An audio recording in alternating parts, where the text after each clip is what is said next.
ዙሌይካ ክርስቶስስ በሰማይ አባት አለ ወይ ለሚለው ጥያቄሽ ምናልባት ያ ነው አይደለ? ጥያቄሽ ክርስቶስ አባት አለ ወይ ነው አይደለ ጥያቄው?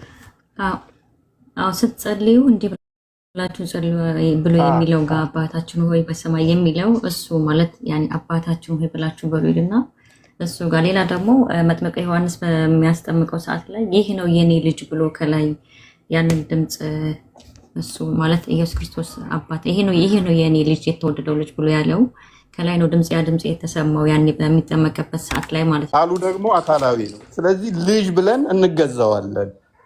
በቁርአኑም ሴንስ እንትን ከሄድን ትክክል ነን ማለት ነው አይደለ? ኦኬ። ስለዚህ እንደዛ ነው። አሁን ግን ይብቃኝ። እፎይ የእውነት በጣም ነው የማመሰግነው። ለመጀመሪያ ጊዜ ነው የትንቢት እጅ አላውቅምና ማለት ጥያቄ ስላለብኝ ክርስቲያኖቹ እኔ ጋር የሚመጣሉ መጠይቃቸውን ይመልሱልኛል። ግን ይበልጥ ደግሞ ከእናንተ አንደበት መስማት እንፈልጌ ነው። ብዙ ጥያቄ አሉ፣ ግን ያው እመጣለሁ ሌላ ጊዜ። ዛሬ አንድ ብያለሁ። ኢንሻአላህ ትመልሱልኛላችሁ። በዚህ አጋጣሚ ደግሞ እፎይ ወንድሜ ያው እንደዚህ ሚዲያ ላይ ወጥቼ ሳይሆን ብቻ ለራሴ ሰድብ ያለው ሰዓት ላይ ያው ይቅር በለኝ፣ ባለማወቅ ነው። ኧረ ችግር የለውም። ምሳሌ ነው ባቱ ምሳሌ ነው የሚባል ነገር እንደሌለ ነው የማውቀው። እና እሱ ነገር አለ እንደ በእስልምና ወይስ ተቀየረ? እኔ ከመጣው ቆየው።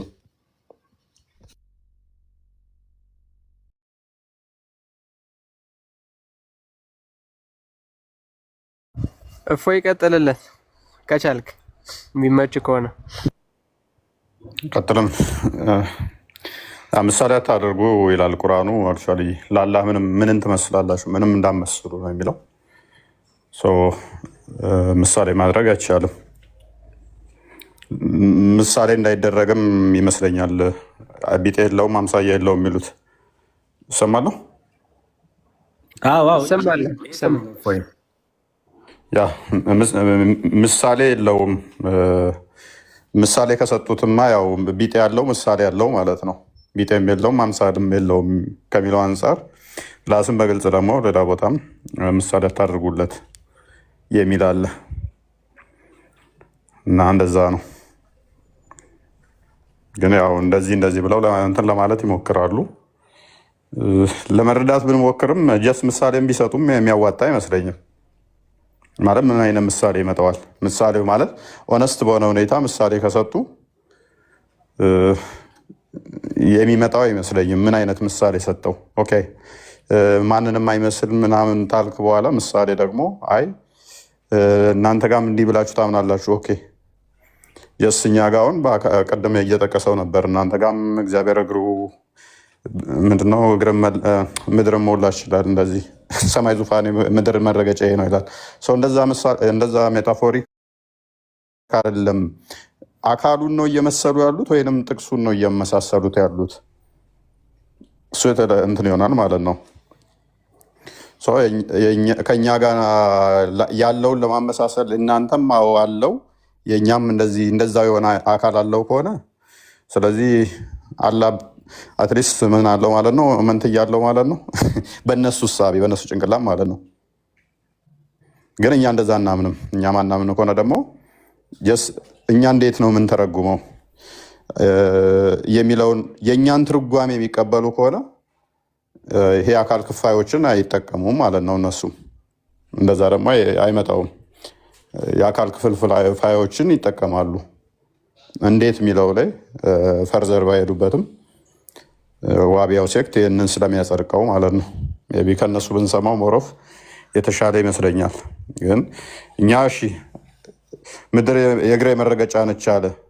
ኦኬ ይህንን ምሳሌ ካመጣው ምድር በሱ ግዛት ውስጥ እንዳለች በሱ ቁጥጥር ስር እንደሆነች ለመጠቆም ነው እንጂ የማንንም የማይመስል መለኮታዊ እግር ብለን አንተረጉመውም። ኦኬ ይህንን ትርጉም ይስማማቸዋል። ምሳሌውን ስለተጠቀሙት ከፍታውን ልዕልናውን ለመጠቆም ሰማይ ዙፋኔ ነው አለ። ይህንን ይጠቀሙታል እነሱ። የእኛን ትርጓሜ እኛን እንደዛ ከተጠቀሙት ምሳሌውም እንደዛ ነው ካሉ እንስማማለን ማለት ነው። አይ ሊትራል ቃሏን ብቻ ነው እንደው የተጠቀሰችዋል እንደዛ እናድርግና እናመሳሰል ከሆነ ግን አይመጣውም ማለት ነው። ምሳሌውም በመጀመሪያ መስጠትም አይመከርላቸውም። ሲጀመር በአላህ ጉዳይ አይደለም ምሳሌ ሰጥቶ ማብራራት አላህን የሚያስከፋ ነው። ሰው በእንደዚህ አይነት ጉዳይ ላይ እንዳትከራከሩ፣ እንዳትጠይቁም፣ እንዳትመልሱም ነው የሚለው። ሀዲሳቶቹ እንደዛ ነው የሚሉት። ቁርአኑም ላይ አትጠይቁ፣ አላህን ከሚያስቆጡና ከሚያስከፉ ነገሮች በእንደዚህ አይነት ጉዳይ ማውራት ነው፣ ስለ አላህ ማለት ነው። ስለዚህ አልወለደም አልተወለደም ቢጤ የለውም አምሳያ የለውም እርሱ በል አንዱ ነው። ከዚህ ውጭ ምንም ማውራት አይፈቀድላቸው። አንድ ሚለው እኮ ራሱ መተርጎም አለበት አይደለ? አንድ ምን ብዙ ነገር አንድ ተብሎ ሊነገርለት ይችላል። ለምሳሌ ቁርአን ላይ እኮ ተራሮች በሙሉ አንዲት መሰበርን ይሰበራሉ ይላል ምዕራፍ 33 ላይ። ያ ማለት ሁሉም ተራራ አንድ ነው ማለት ነው አይደለም? ህዝቡ ሁሉ በአንድነት ሆኖ ጮኸ ይላል። ለምሳሌ ህዝቡ ሁሉ በአንድነት፣ ስለዚህ አንድ ነው ሲል ራሱ ምን አይነት አንድነት እንደሆነ የሚያስቀምጠው ነገር የለም ምንም። ስለዚህ የሆነ መሀል ላይ ያለ ነገር ይሆናል ማለት ነው። መሀል ላይ ያለ ማለት ምንም ያልተወሰነ አንድነት። አንድነቱ የአካል ነው አይታወቅም። አንድነቱ የባህሪ ነው አይታወቅም። ታዲያ አንድ ነው በል።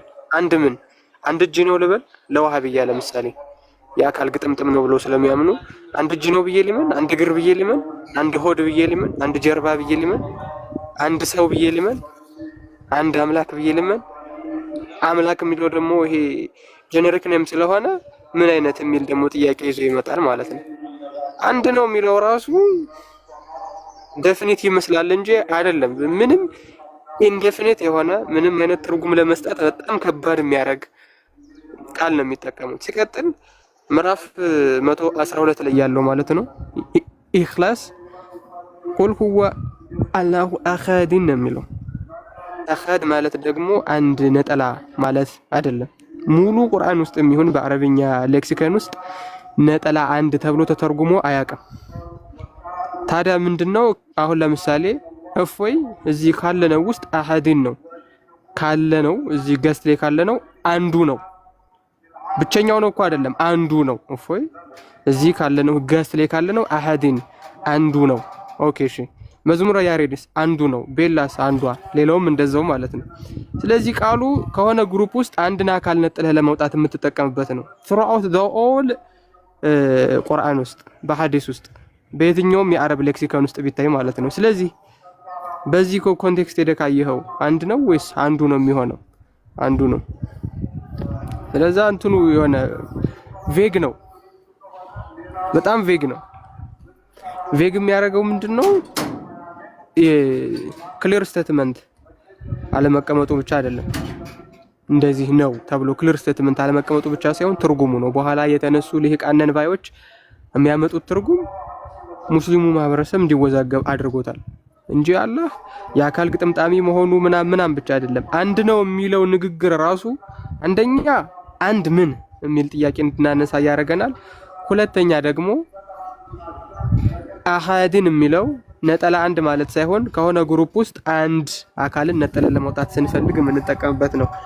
ለዚህ ደግሞ ማስረጃ እዛው ምዕራፍ 112 ላይ ወላም ያኩላሁ ኩፍዋን አሐድ ይላል።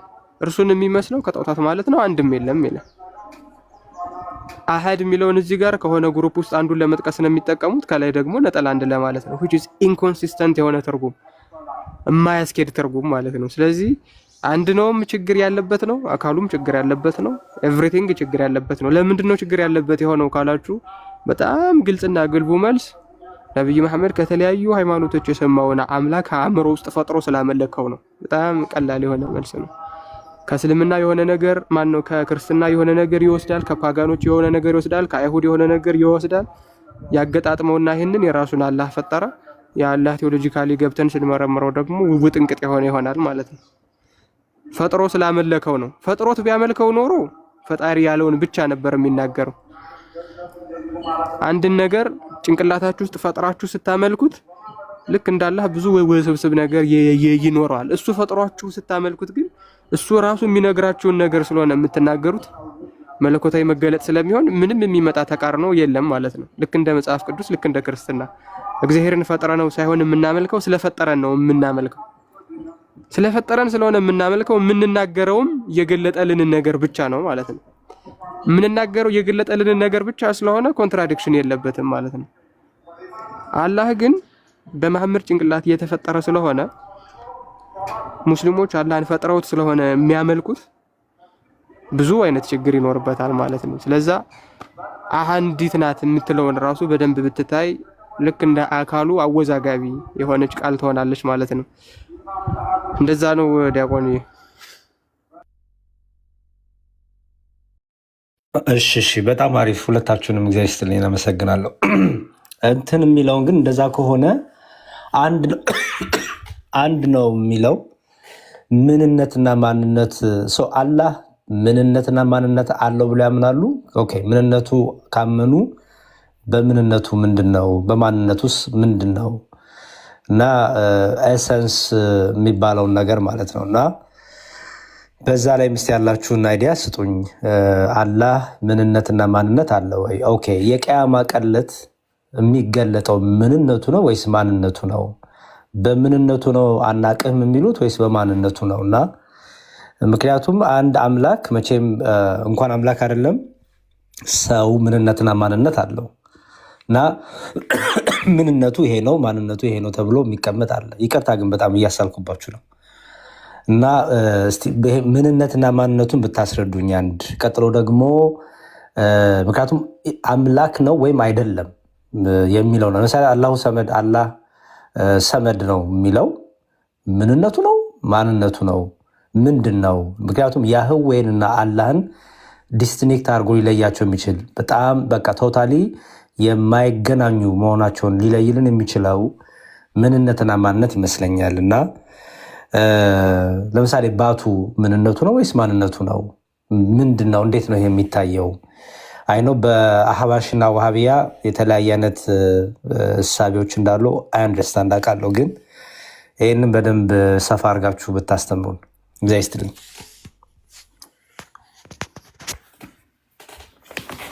እፎይ ቀጥል ብራዘር ሻዶ።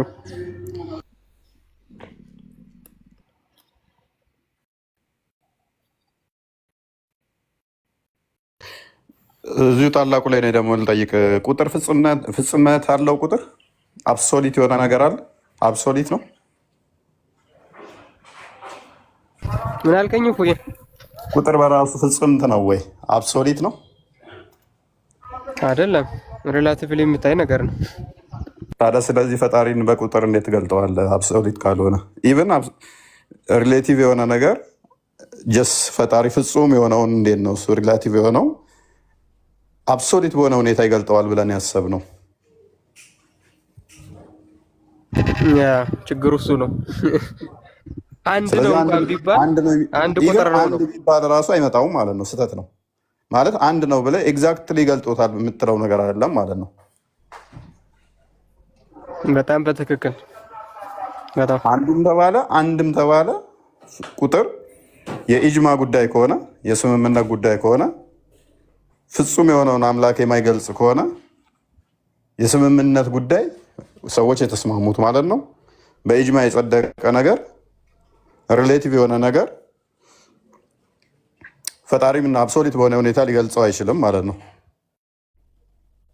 ምክንያቱም ፈጣሪ ከቁጥር በፊት ስለነበረ የቁጥር ጅማሬን አንድ እንበል ከብዛት ውስጥ እንደዚህ ያለውን አንድ ብለን እንጀምር ብለው ሰዎች የተስማሙት ያንን ፈጣሪ ገልጸዋል ብሎ ማሰብ በራሱ ስህተት ይሆናል ማለት ነው። ሜይ ቢ የቁጥር ጅማሬን የሙሉ ቁጥር ጅማሬን በቃ ከጊዜ በኋላ 5 ብለን እንጀምር ተብሎስ ቢባል ፈጣሪን 5 ነው የምንለው ወይንስ አንድ ነው ያን የምንለው? ስምምነቱ አንድ የምትለው 5 ቢቀየር ማለት ነው። እኔ ለምሳሌ 5 ተብዬ ብጠራ ምን አልክ ታደርጉ?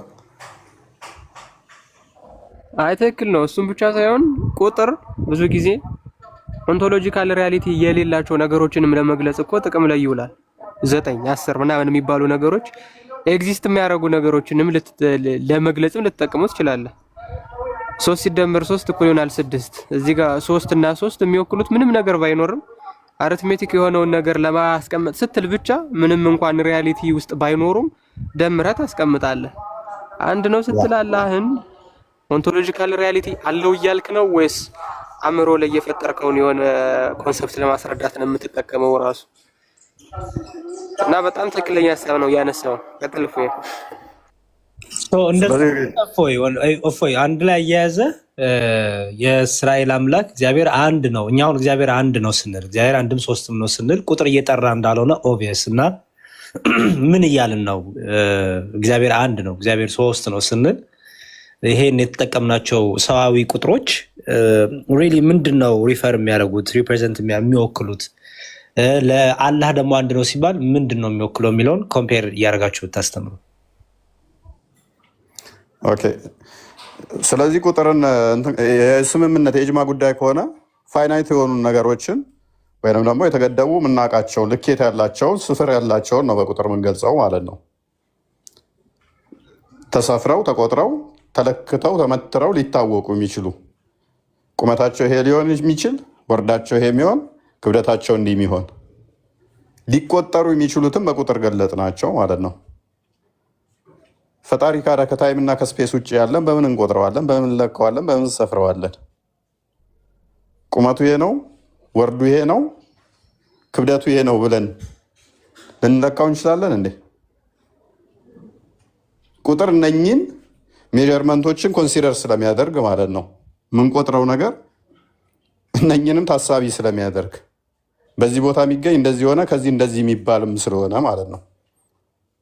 ከታይም እና ከስፔስ ውጭ ከሆነ ደግሞ ቁጥር እንዴት እሱን ሊገዛው ይችላል? እንዴት ሊያካብበው ይችላል ቁጥር?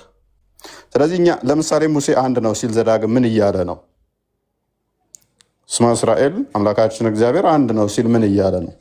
እኛ መጽሐፍ ቅዱስ እንደ እስልምናው አስተሳሰብም ጀስ ቃል በቃል ፈጣሪ በል እያለው እንደዚህ የተጻፈ ነው ብለን አናምንም።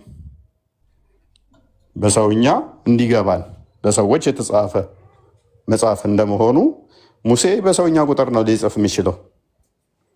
አንድ የሚለው ቁጥር በራሱ ፍጡር መሆን አይችልም ሙስሊሞች ጋር ሲመጣ።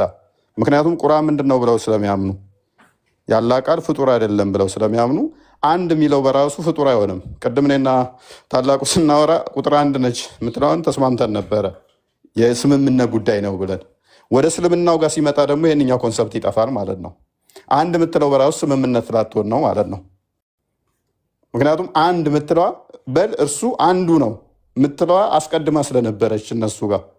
እኛ ጋር ሲመጣ ግን ሙሴ ነው የጻፈው መጽሐፍ። ሙሴ ደግሞ ሲጽፍ ምንድነው እሱ ሌላ እንደሌለ ከአምላክ ከፈጠረን ከእግዚአብሔር ውጭ ሌላ የለም የሚለውን እኛ በሚገባን በምናውቀው በምንረዳው ያንን ገለጸልን ማለት ነው። እስልምናው ጋር ግን እንደዛ አይሆንም። አስቀድሞ ምቺ ስላለች ቁጥሯ ራሷ ምን ትሆናለች ማለት ነው? ፍጡር አትሆንም ማለት ነው። በል እርሱ አንዱ ነው የምትለው አንዱ ነው የምትለው ፍጡር ያልሆነ ቁጥር ነች ማለት ነው። እስልምናው ጋር ተኛ ይነጠላል።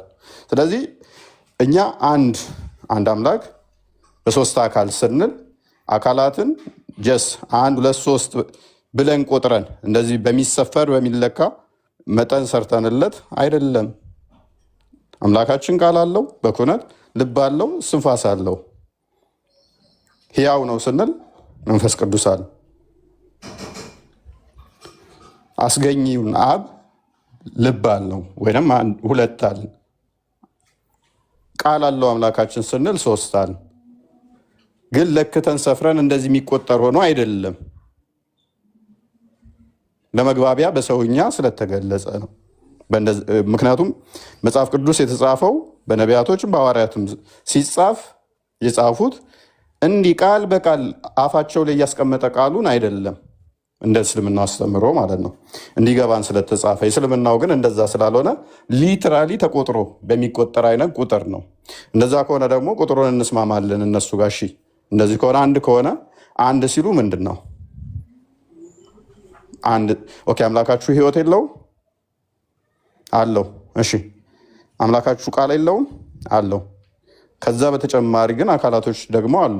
አምሳያ የለውም ቢጤ የለውም ብለው ስለደመደሙ ሁለት እጅ እንዳለው ያምናሉ፣ ሁለት እግር እንዳለው ያምናሉ፣ ሁለት ባት እንዳለው ያምናሉ፣ ሁለት አይን እንዳለው ያምናሉ፣ ሁለት ጆሮ እንዳለው ያምናሉ፣ አፍ እንዳለው ያምናሉ፣ ባት እንዳለው ያምናሉ፣ ወገብ እንዳለው ያምናሉ፣ ጣቶች 5 ጣት እጁ ላይ እንዳለው ያምናሉ፣ እነኚህ የተሰካኩ ካልሆኑ ብትን ከሆኑ ምን ይገልጻል ማለት ነው? አንድ የሚለው ምንን ነው ብለን እኛ እነሱን እንጠይቃለን ማለት ነው። እኛ የአካል ክፍል እንደዚህ የአካል ክፍላቶችን ፓርት የሆኑ ኢች አካላቶቹ ደግሞ የተለያየ ፋንክሽን ያላቸው። ለምሳሌ እጃችን ለመስሪያነት ነው የሚያገለግለው እንጂ እጃችን መስሚያነት አይደለም የሚያገለግለው፣ ማያነት አያገለግልም። ያላህም እንደዛ ነው ወይ? እነኝን ጥያቄዎች ስለሚያስነሳ እኛ አምላካችን መንፈስ ነው ብለን ነው ምናምነው። አይታይም አልታየም ብለን ነው ምናምነው። እነሱ ጋር ደግሞ እንደዚህ አይነት ነገር አይመጣውም። እስካሁን አልታየም፣ ነገር ግን ይታያል ብለው የሚያምኑት which ተደብቆ ነው ያለው ማለት ነው። ተደብቆ ያለ ያልተገለጠ፣ ለምሳሌ ግንኙነቶች አሉ አይደለ? ገና ያልተገኙ ብዙ ነገሮች አሉ። ያልተገኙ ስለተደበቁ ነው። ለአደም ተገልጦለት ነበር፣ አደምን በእጁ ስለሰራው። ትከሻውንም መታ አድርጎ ጥቁርና ነጮችን ዘሮች ስላወጣ መታየት ብቻ ሳይሆን ተነካክቷል። በእጁ ትከሻውንም ቀኙ ትከሻውንም መጥቶታል። ይድናትን ልብድ ያለ ጥንባታ። ስለዚህ የሆነ ሰዓት የተነካካው አካል አሁን ተደበቀ። ይሄ ከሆነ ደግሞ ምንድነው እሱ ገደብ አለው ማለት ነው። ከዚህ እስከዚህ የሚባል ሊለካ ሊሰፈር የሚችል ነው አላህ። ስለዚህ ሊቆጠር ይችላል። ምክንያቱም ስፔስ እና ፕሌስ ባውንድ አድርገውታል። እሱን የሆነ አካበውት ነው ያሉት። የእኛ አምላክ ደግሞ እንደዛ አይደለም። ከስፔስ እና ፕሌስ ታይም ውጭም ነው ያለው ብለን ነው ምናምነው። በሁሉ የሞላ ከታይም እና ስፔስ ውጭም ነው ብለን ነው ምናምነው። ስለዚህ እሱን አካበን ማየትም አንችልም። አይናችን ለማካበብ ሪፈረንስ ስለሚፈልግ ከዚህ ወደዛ ብለን ወይም ከኋላ ወይም ከፊት ወይም ከላይ ወይም ከታች ከስድስቱ አቅጣጫዎች በአንዱ ነው ማየት ምንችለው። ወይም ወደ ታች ነው ወይም ወደ ላይ ነው፣ ወይም ወደ ፊት ነው ወይም ወደ ኋላ ነው፣ ወይም ወደ ቀኝ ነው ወይም ወደ ግራ ነው ልናይ ምንችለው። አላህ ይታያል ካሉን ከነኚህ በአንዱ ሆኖ ነው የሚታየው ማለት ነው። ስለዚህ ወደፊት ስናየው ከኋላ አይደለም ማለት ነው። ከኋላ ከሆነ ያየነው ከፊትና ከግራ ከቀኝ ላይ ከታች የለም ማለት ነው። የእኛ አምላክ በሁሉ ከሞላ ደግሞ አይናችን ማካበብ አይችልም፣ እሱም ማየት አይችልም። ፕላስ ደግሞ ስጋ ደም አጥንት እንደዚህ የለውም።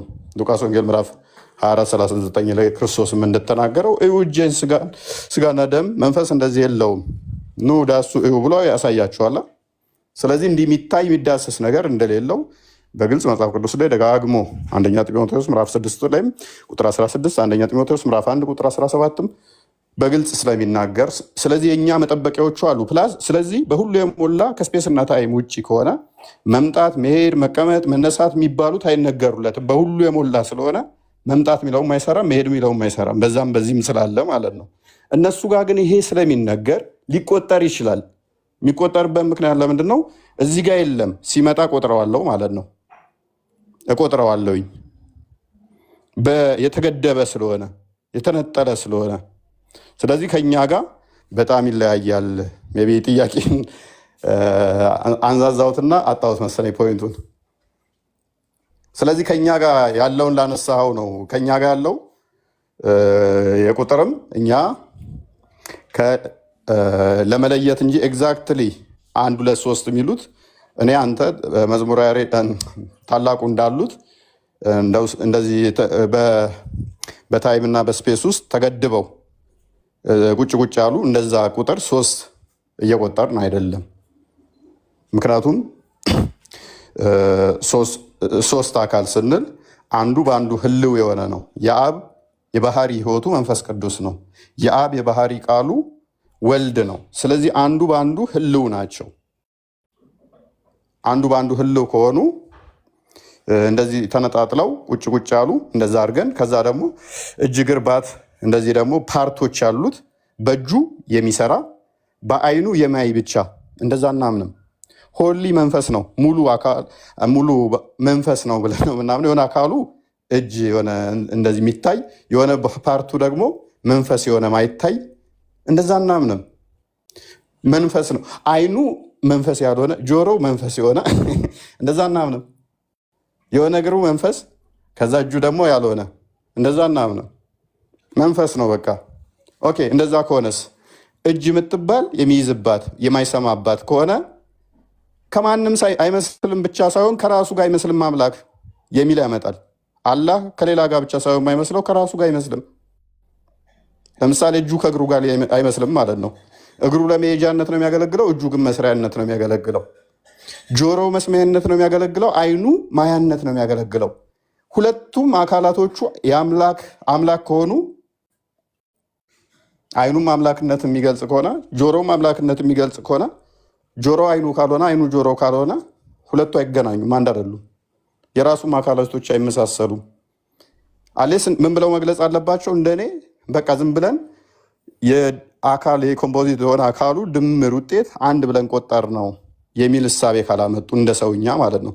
ማንንም አይመስልም የሚለው ለሰው ከሌላ ፍጡር ጋር ለመመሳሰል ብቻ ሳይሆን ከራሱ ከአካሉ ጋር እንኳን አይመሳሰልም። ባቱ የለዩት ከአይኑ ከፊቱ ስለሚለየ ነው።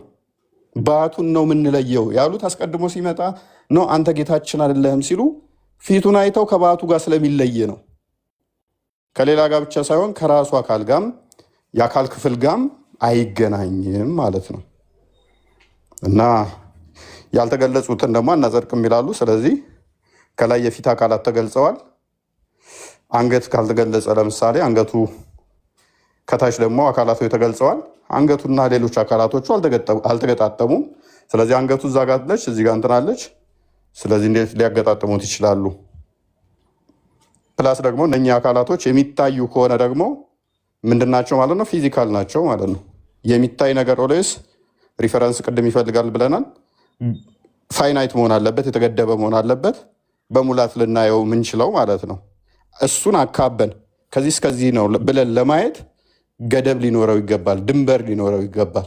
አይናችን የተገደበ ነው ማየት ምንችለው። ምንም አርቀን ብናይ የተገደበ ነገር ነው አካበን እሱን ማየት ምንችለው፣ በሙላት ልናየው ምንችለው ማለት ነው። ስለዚህ የተገደበ ከሆነ ደግሞ አወቅ ነው ማለት ነው። ፕላስ በገነት ውስጥ ደግሞ መካከላቸው ይገባል። መካከል ገባ ማለት ተገደበ ማለት ነው። አሁንም እስቲ የፈለገ ግዙፍ አድርጋችሁ ሳሉት ማተር አያደርግም። መካከል ገባ ማለት እናንተ አካበባችሁት ማለት ነው። በደመና ጥላ ውስጥም ደግሞ ይመጣል በመላእክቱ ታጅቦ እስቲል አሁንም ተከበበ ማለት ነው። ተከበበ ማለት ደግሞ ግድበት አለው፣ ገደብ አለው ማለት ነው። የሚያልቅበት ገደብ አለው። ስለዚህ ፋይናይት ነው ማለት ነው። ስለዚህ ከኛ ጋር ምንም የሚያገናኘው አይደለም።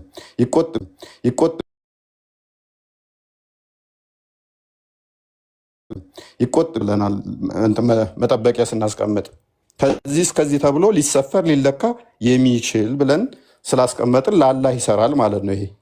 ስለዚህ የፍጡርን መስፈርት ያሟላል የሚለውን ያስጨብጣል። ቢ ነጥብን ካገኘው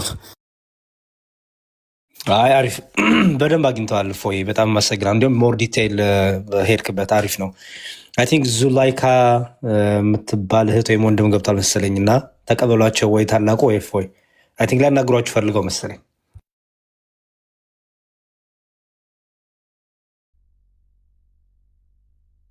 ብዙ አወራሁ።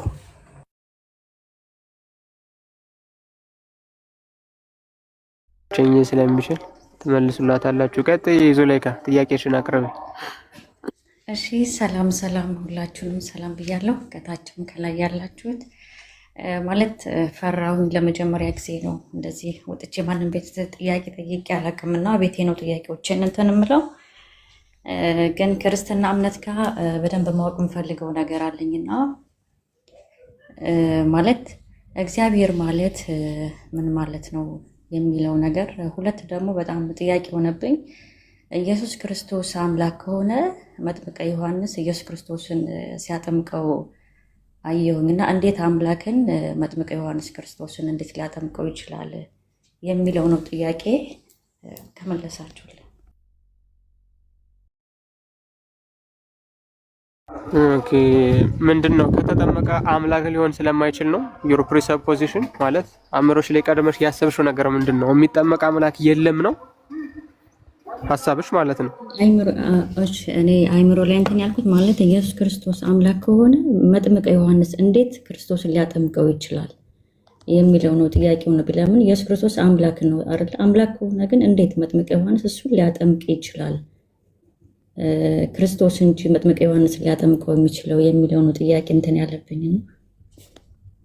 እሺ አንዴ መጽሐፍ ቅዱስን ላውጣልሽና ከዛው ላይ አብረን እናየዋለን። አምላክ ከሆነ የሚለውም ራሱ ፕሪሰፖዚሽን ስለሆነ እንደሆነ ራሱ ከዛው ላይ እያየን አብረን እናጤነዋለን ክፍሉን። እሺ ይታይሻል የከፈትኩት ቪዲዮ ዙሌይካ? ይታያል። እሺ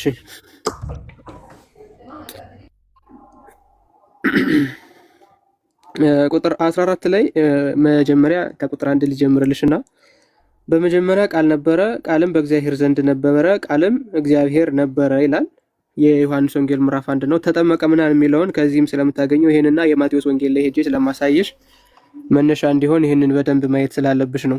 እሺ በመጀመሪያ ቃል ነበረ ካለ በኋላ ይሄ ቃል ከእግዚአብሔር ዘንድ ነበረ ስለሚል እግዚአብሔርና ቃል ሁለት አካላት መሆናቸውን መገንዘብ ይቻላል ማለት ነው። ቃልም እግዚአብሔር ነበረ ብሎ ደግሞ የባህሪ አንድነቱን ያሳያል። እዛው ላይ አንዴ ቆይ ታረጋግጣለህ። እሺ ይህ በመጀመሪያ ነበር እያለ ይሄዳል። እዚህ ጋር ቃል የሚለው ማለት ነው ዙሌይካ? በመጀመሪያ ቃል ነበረ የሚለው ማለት ነው ቃል ነበረ እግዚአብሔር በመጀመሪያው ቃል ነበረ ይላል። ቃልም በእግዚአብሔር ዘንድ ነበረ። አሁን በእግዚአብሔር ዘንድ የሚለው ራሱ ያ ቃል አካላዊ እንደሆነ ማሳያ ነው። አካላዊ ካልሆነ ከእርሱ ዘንድ ነበረ ስለማይባል ማለት ነው። ከዛ ግን ቀጠለና ቃልም እግዚአብሔር ነበረ ይላል።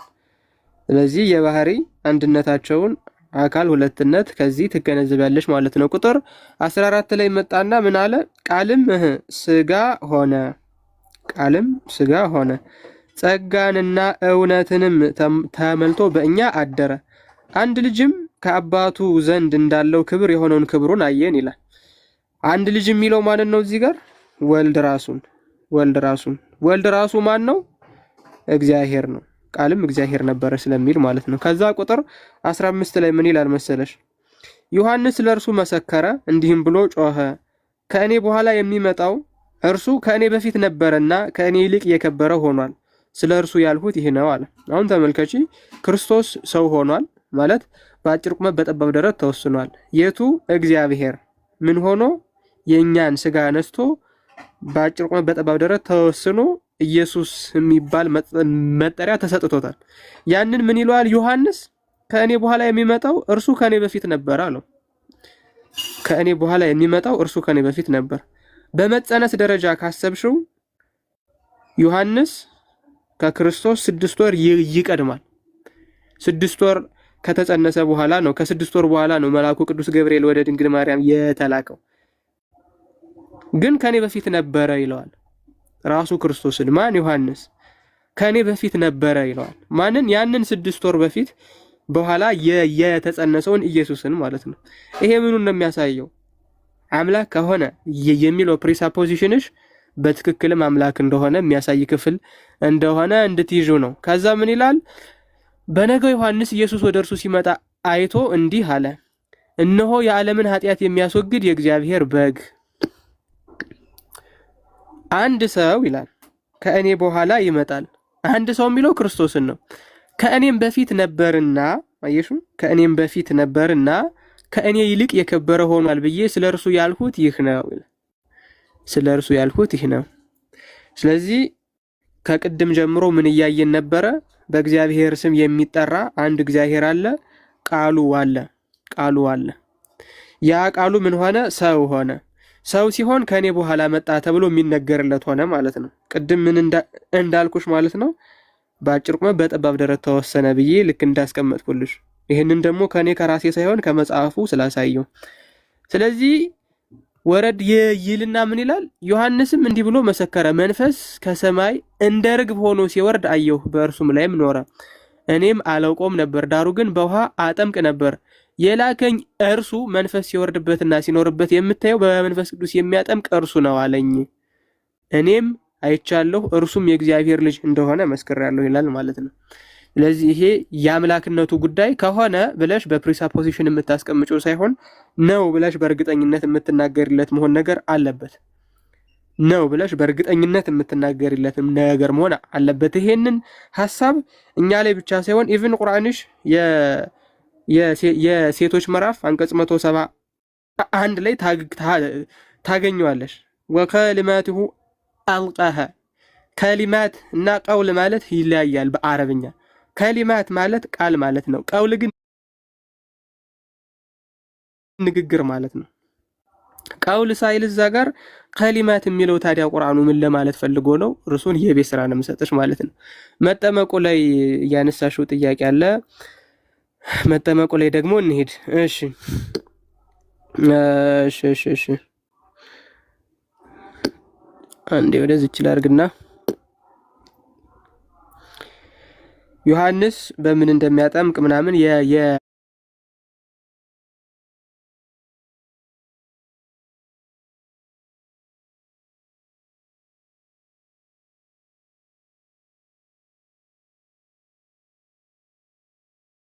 ትንሽ ማለት የገጠር ልጅ ከሆንሽ ታውቂያለሽ መለያ ገለባና ፍሬ የምትለይበት እንትኑ የለም። ከፍ ያረግሽ እንትን የምትይበት እሱ መንሽ ነው ይባላል። መንሹን በእጁ ነው አውድማውንም ፈጽሞ ያጠራል፣ ስንዴውንም በጎተራው ይከታል፣ ገለባውንም ግን በማይጠፋ እሳት ያቃጥለዋል አለ። ይሄ የፍርድ ስራ የክርስቶስ ነው። መንሽ ማለት ፍሬን ከገለባ መለየት ነው። ያ ደግሞ ለክርስቶስ የሚሰጥ ነው ማለት ነው። ያን ጊዜ ይላል ኢየሱስ በዮሐንስ ሊጠመቅ ከገሊላ ወደ ዮርዳኖስ መጣ። አሁን ያንቺ ጥያቄ እዚህ ላይ ነው። ኢየሱስ በዮሐንስ ሊጠመቅ ከገሊላ ወደ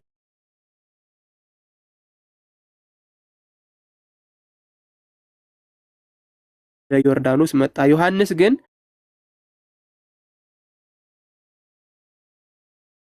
እኔ በአንተ መጠመቅ ሲገባኝ አንተ እንዴት በእኔ እጅ ትጠመቃለህ ብሎ ማለት ነው። እንዴት ይሆናል? ይሄማ አምላክን ማጥመቅ እንዴት ይገባኛል? ምክንያቱም ከዚህ በፊት ሲያጠምቅ ማንንም እንደዛ እየተናገረው የለም። ክርስቶስ ልክ እንደ ማንኛውም ሎቱ ስብሐት ተራ ሰው ቢሆን ኖሮ ዮሐንስ ባልተጨነቀ ነበር። ዮሐንስ የተጨነቀው ለምንድን ነው? ምንም እንኳ ሰው ሆኖ ቢመጣም ነገር ግን የእግዚአብሔር ልጅ እንደሆነ ያውቃል። አምላክ ወልድ አምላክ እንደሆነ ያውቃል። ስለዚህ እኔ በአንተ ልጠመቅ ይገባኛል እንጂ እንዴት አንተ በእኔ ትጠመቃለህ ብሎ ከለከለው ማለት ነው። ኢየሱስም መልሶ ምን አለው ይላል፣ አሁንስ ፍቀድልኝ፣ እንዲህ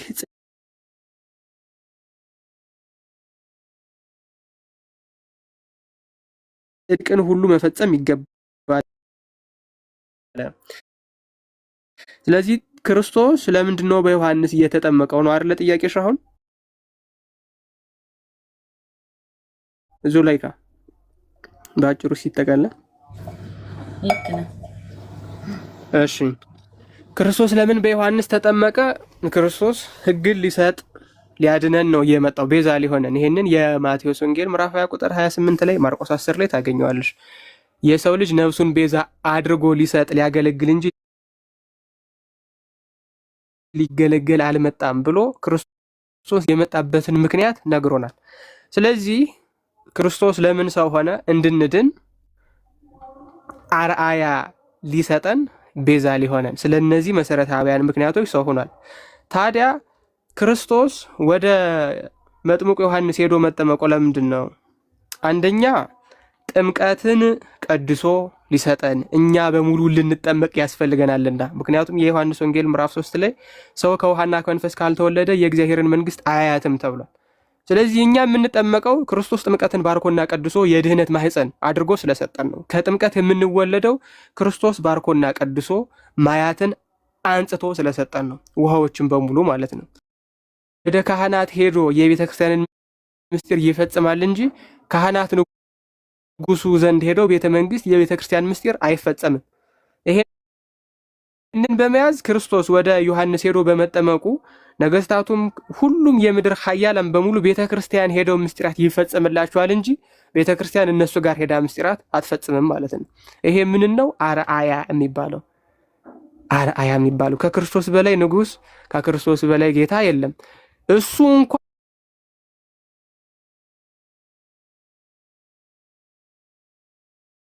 ወደ ዮሐንስ ሄዶ ከተጠመቀ የምድር ነገስታት ሁሉ ወደ ካህናት ሄዶ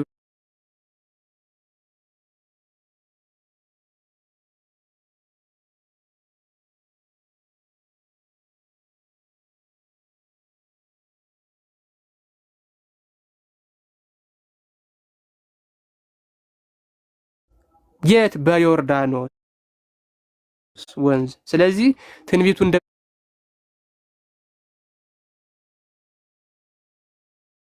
እንደተፈጸመ ለማሳየትም ክርስቶስ በዮሐንስ ተጠምቋል ማለት ነው። በእነዚህ ሶስት መሰረታዊያን ምክንያቶች ምናልባት አምላክ ሊሆን አይችልም በፍጡር እጅ ከተጠመቀማ የሚል ከሆነ መከራከሪያሽ እሱ እንዲል ማድረግ እንችላለን። እዚህ ላይ ጥያቄ ካለሽ ግን ቀጥይ፣ ወንድሞችም ይመልሱልሻል። ብዙ ሰዓት እኔ ብቻዬን እንዳላወራ።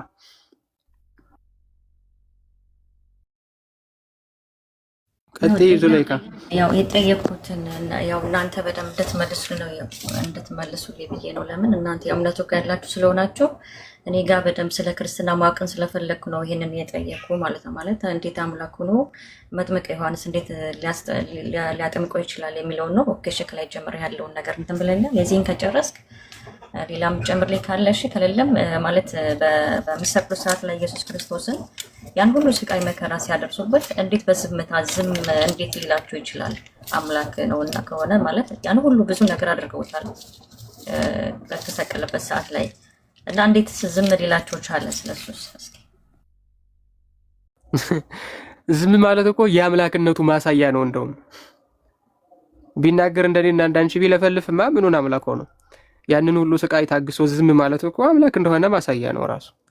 በክፉ አለመመለሱ፣ በቁጣ አለመናገሩ፣ ክፉ ሲያደርጉበት ክፉ አለመመለሱ የአምላክነቱ ማሳያ እኮ ነው። ይሄ እንደውም አምላክ ነው ብለሽ እንድትከራከር የሚያደርግሽ አንድ ነጥብ ነው። ምክንያቱም ፍጡራን ሲያሰቃያቸው ያሰቃያሉ፣ ሲበድሏቸው ይበድላሉ። ክርስቶስ ግን እንደዛ አይደለም ያደረገው። እንደዛ አይደለም ያደረገው። ለምን ታገሳቸው ከሆነ አምላክ ስለሆነ፣ ቸር ጌታ ስለሆነ። ፍቅር የሚባለው ኢሰንሱ ራሱ ፍቅር ማለት ምንድን ነው ይባል? ክርስቶስ ብለን የምንመልሰው በቃ ፍቅርን በክርስቶስ ስላየን ማለት ነው። ፍጥረትን መውደድ እስከምን ድረስ እንደሆነ በክርስቶስ ስላየን ኦፍኮርስ ይሄ እንደውም ለአምላክነቱ ማስረጃ ሆኖ ሊጠቀስ የሚችል ነገር ነው። ግን ለምን ዝም አላቸው ከሆነ ጥያቄው፣ ለምን ዝም አላቸው ከሆነ ጥያቄው እሱን ልመልስ። ለምን ዝም አላቸው ነው። እንዴት ዝም አላቸው? የአምላክነቱ ማስረጃ ነው። ለምን ዝም አላቸው ከሆነ ግን ልመልስልሽ። እሺ እኮ ለምን ዝም አላቸው? ያን ሁሉ ስቃይ መከራ እንትን ሲሉበት ለምን ዝም አላቸው የሚለው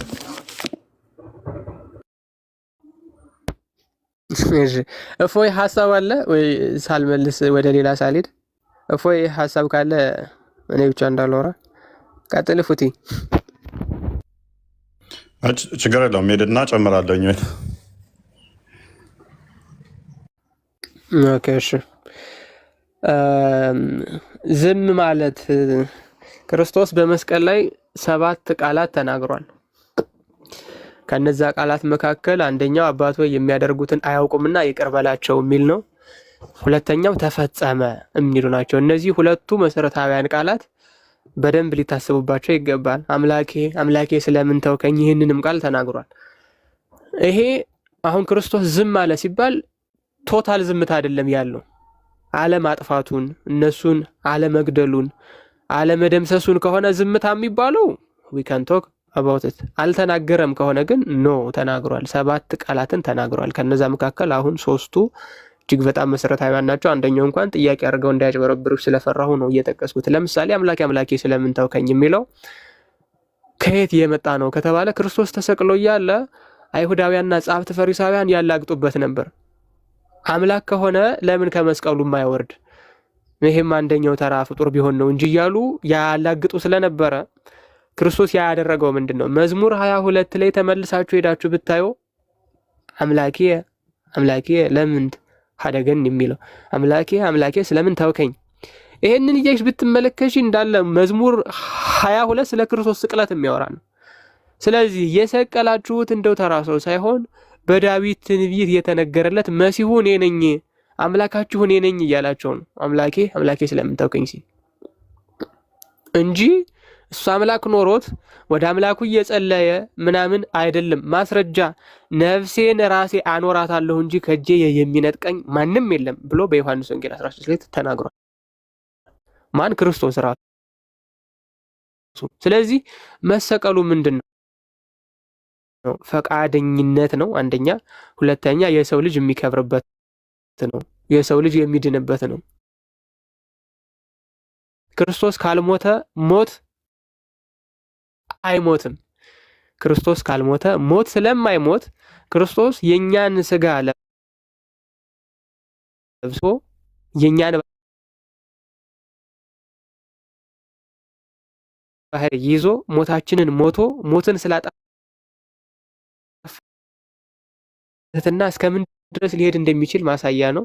ሌላው ደግሞ ክርስቲያኖች ምን ብሎ አስተምሯል? እሱ ራሱ የሚረግሟችሁን መርቁ፣ ለሚያሳድዷችሁ ጸልዩ ብሏል። እንደዚህ ብሎ ካስተማረ በኋላ ሲሰቀል የሚያጠፋ ከሆነ ትምህርቱን የሚሽር መምህር ሊያደርገው ነው ማለት ነው። ያስተማረውን በተግባር መፈጸም ስላለበት ግን ያስተማረውን ማለት ምንድነው? ጠላትን መውደድ፣ የሚረግሙን መመረቅ፣ ለሚያሳድዱ መጸለይ ነው። አንቀጸ ብፁዓን የማቴዎስ ወንጌል ምዕራፍ 5 ላይ ያለው ማለት ነው። ያንን ትምህርት በተግባር ፈጽሞታል። ስለዚህ ማንም ክርስቲያን መከራ ሲደርስበት እንደ ክርስቶስ እየታገሰ ጸጋ ይቀበላል እንጂ የሚያማርርና አምላክን የሚሳደብ ክርስቲያን አይደለም። በብሉይ ኪዳን በሐዲስ ኪዳን በብሉይ ኪዳንም የለም። ይህንን ደግሞ ቅዱስ ጴጥሮስ በመልእክቱ ክርስቶስ ደግሞ ፍለጋውን እንድትከተሉ ስለናንተ መከራን እየተቀበለ አለፈ ብሏል። በቃ ስለዚህ እኛ ክርስቲያኖች እንዴት መኖር እንዳለብን ጠላታችሁን ውደዱ የሚለውን በተግባር ሊያሳየን ነው። አምላክ እንደሆነም ትልቅ ማሳያ ነው ማለት ነው። ለምን ዝም አላቸው ለሚለው። ሶስተኛው ደግሞ ካልሞተ ሞት ስለማይሞትልን ሞቱን በሞቱ ሊያጠፋልን ስለመጣ በፈቃዱ ነፍሱን ለአባቱ እስከሚሰጥ ድረስ ታግሶ ዝም ብሏል ማለት ነው። ሊያድነን ስለመጣ። ሀሳቤ ግልጽ ነው ዙሌይካ ወይስ አብስትራክት ነው? አይ ነው ግልጽ ነው። ቴንክ ዩ። አሁን አንድ የመጨረሻ እንትን ልበል። ሶሪ ጥያቄ አበዛሁባችሁ። ሌሎቹም ሊገቡ ካሉ ሀሳብ ትንሽ ጨምርና እኔ ለወጣ ስለሆነ ይቅርታ ታላቁ እፎይ ይቅርታ በጣም እሺ። ታላቁ እግዚአብሔር ይስጥልን ቃሎት ያሰማልን። ዙሌይካ በኢየሱስ ክርስቶስ ወደዚህ ምድር ከመጣበት ሰዓት ጀምሮ ሰው ከሆነ ሰዓት ጀምሮ ሰው ከመሆኑ በፊት አስቀድሞ ትንቢት ተነግሯል። ሰው ከሆነ በኋላ ደግሞ ያ ትንቢቶች ደግሞ ሲፈጸሙ ታይተዋል። ስለዚህ በክርስቶስ ኢየሱስ የምታየው ነገር ሁሉ በአምላካችን በመስቀል ላይ በነበረው ነገር ሁሉ ጠቅላላ አስቀድሞ የተነገሩ ትንቢቶች ናቸው። ዝም ብሎ በግምት የሆነ ወይ ዝም ብሎ የተነሳ ነገር አይደለም። በክርስትናው የትንቢት መጽሐፍት አሉ፣ ብሉይ ኪዳን የምንለው ማለት ነው። ከዛ ደግሞ አዲስ ኪዳን አሉ ትንቢቶቹ የተፈጸሙበት።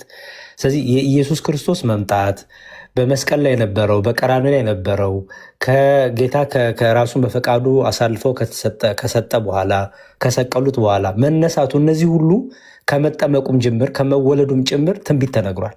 እያንዳንዱ ነገር አስቀድሞ በነቢያቱ ትንቢት የተነገረው ነው። ለምሳሌ በቤተልሔም በከብቶች ግርግም እንደሚወለድ በትንቢተ ሚክያስ ላይ ተቀምጦልናል። ምዕራፍ 5 ቁጥር 1 ላይ በትንቢተ ኢሳያስ ምዕራፍ 7 ቁጥር 14 ትንቢተ ኢሳያስ ምዕራፍ 9 እንደዚህ እያልን ትንቢቶችን ስለ ልደቱን እናገራለን። ልክ እንደዚህ ሁሉ ስለ ጥምቀቱም ትንቢት ተነግሯል። አሁን ደግሞ ስለ መስቀሉን ያነሳሽውና ጥቂት ጥቅሶች ላሳይሽና እነሱም ብቻ እንዴት ትንቢቱን ከአዲስ ኪዳን ጋር የትንቢቱን እና እንዴት እንደተፈጸመ እነሱን ቶሎ ቶሎ ኮምፔር አድርጌ ላሳይሽና የምናወራው ነገር ሁሉ ዝም ብሎ በግምት እንዳልሆነ እንድታያውቀው ፈልጌ ነው። እሺ ይቅርታ በጣም ታላቁ ይታይሻል። ኦኬ ሜይ ቢ ቆይ ትልቁ ላይ ልሁን። ራሴን ሽሪንክ ላድርግና ከዛ ልመለስ መሰለኝ። ኦኬ ፐርፌክት። አሁን 1 3 4 ጥቅሶች ላሳይሽ ወዲያውኑ። ብሉይ ኪዳንና አዲስ ኪዳን አለን። እንደምታየው ብሉይ ኪዳን የትንቢት መጽሐፍት ናቸው። አዲስ ኪዳን ደግሞ ትንቢቱ የተፈጸመበት መጽሐፍት ናቸው ማለት ነው። ለምሳሌ አስቀድሞ ቅድም ዲያቆን ታላቁ ሳሳዩሽ በመዝሙረ ዳዊት መዝሙር 22 ላይ ምን የሚል ነገር ተቀምጧል?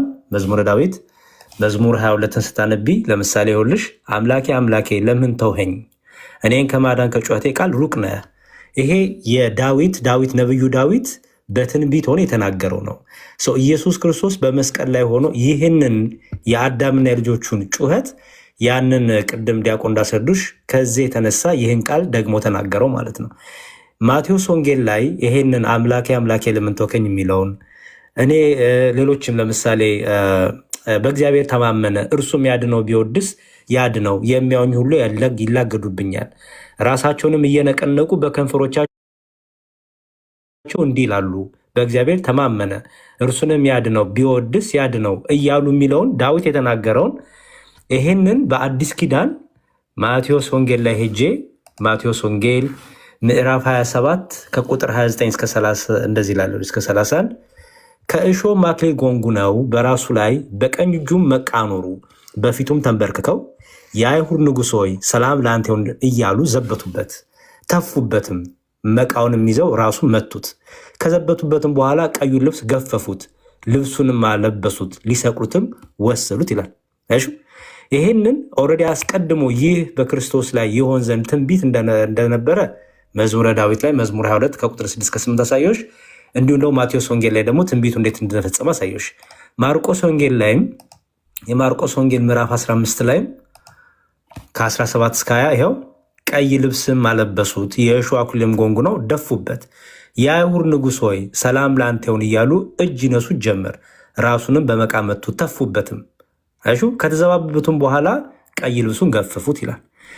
አስቀድሞ ትንቢት ተነገረ፣ ትንቢቱ እየተፈጸመ ነው ማለት ነው። ስለዚህ የኢየሱስ ክርስቶስ በመስቀል ላይ የነበረው ነገር ሁሉ ትንቢት እየተፈጸመ ነው ማለት ነው። ሌላ ልጨምርልሽ። መዝሙረ ዳዊት እዛው መዝሙረ ዳዊት መዝሙር 22 ላይ ደግሞ ድጋሚ ምን የሚላል መሰለሽ? ቁጥር 16 ላይ ብዙ ውሾች ከበውኛልና የክፋቶቹን ጉባኤ ያዘኝ፣ እጆቼና እግሮቼ ቸነከሩኝ፣ አጥንቶቼ ሙሉ ተቆጠሩ፣ እነርሱም አዩኝ ተመለከቱኝም ይላል። ልብሶቼንም ለራሳቸው ተከፋፈሉ፣ በቀሚሴም ላይ ተጣጣጣሉ ይላል። ይሄ መዝሙረ ዳዊት ነው፣ ነብዩ የተናገረው ነው። ነብዩ ግን በመስቀል አልተሰቀለም፣ በመስቀልም እጆቹም እግሮቹም አልተቸነከሩም፣ ልብሱንም አልገፈፉትም። ታዲያ ነብዩ ስለማን ይናገራል ካልሽ ስለ ኢየሱስ ክርስቶስ አስቀድሞ ትንቢት እየተናገረ ነው ነብዩ ዳዊት። ይሄን ደግሞ በሐዲስ ኪዳን ኢየሱስ ክርስቶስ ደግሞ ሲመሰክርልን ደግሞ ይሄንን የእርሱ ላይ የሆነ መሆኑን ሲናገርልን የዮሐንስ ወንጌል ምዕራፍ 20 ከቁጥር 25 እስከ 27 እንዲህ ይላል። ዮሐንስ ወንጌል ምዕራፍ 20 ከቁጥር 25 እስከ 27 ሌሎቹ ደቀ መዛሙርት ጌታን አይተነዋል አሉት። እርሱ ግን የችንካሩን ምልክት በእጆቹ ካላየው፣ ጣቴንም በችንካሩ ምልክት ካላገባው፣ እጄንም በጎኑ ካላደረግኩ አላምንም አላቸው። ከ8 ቀንም በኋላ ደቀ መዛሙርቱ ደግሞ በውስጥ ነበሩ፣ ቶማስም ከእነርሱ ጋር ነበረ። ደጆችም ተዘግተው ሳሉ ኢየሱስ መጣ፣ በመካከላቸውን ቆሞ ሰላም ለእናንተ ይሁን አላቸው። ከዚያም በኋላ ቶማስም ጣትን ወደዚህ አምጣና እጆቼን እይ፣ እጅንም አምጣና በጎኔ አግባው፣ ያመንክ እንጂ ያላመንክ አትሁን አለው። ቶማስም ጌታዬም አምላኬም ብሎ መለሰለት ይላል።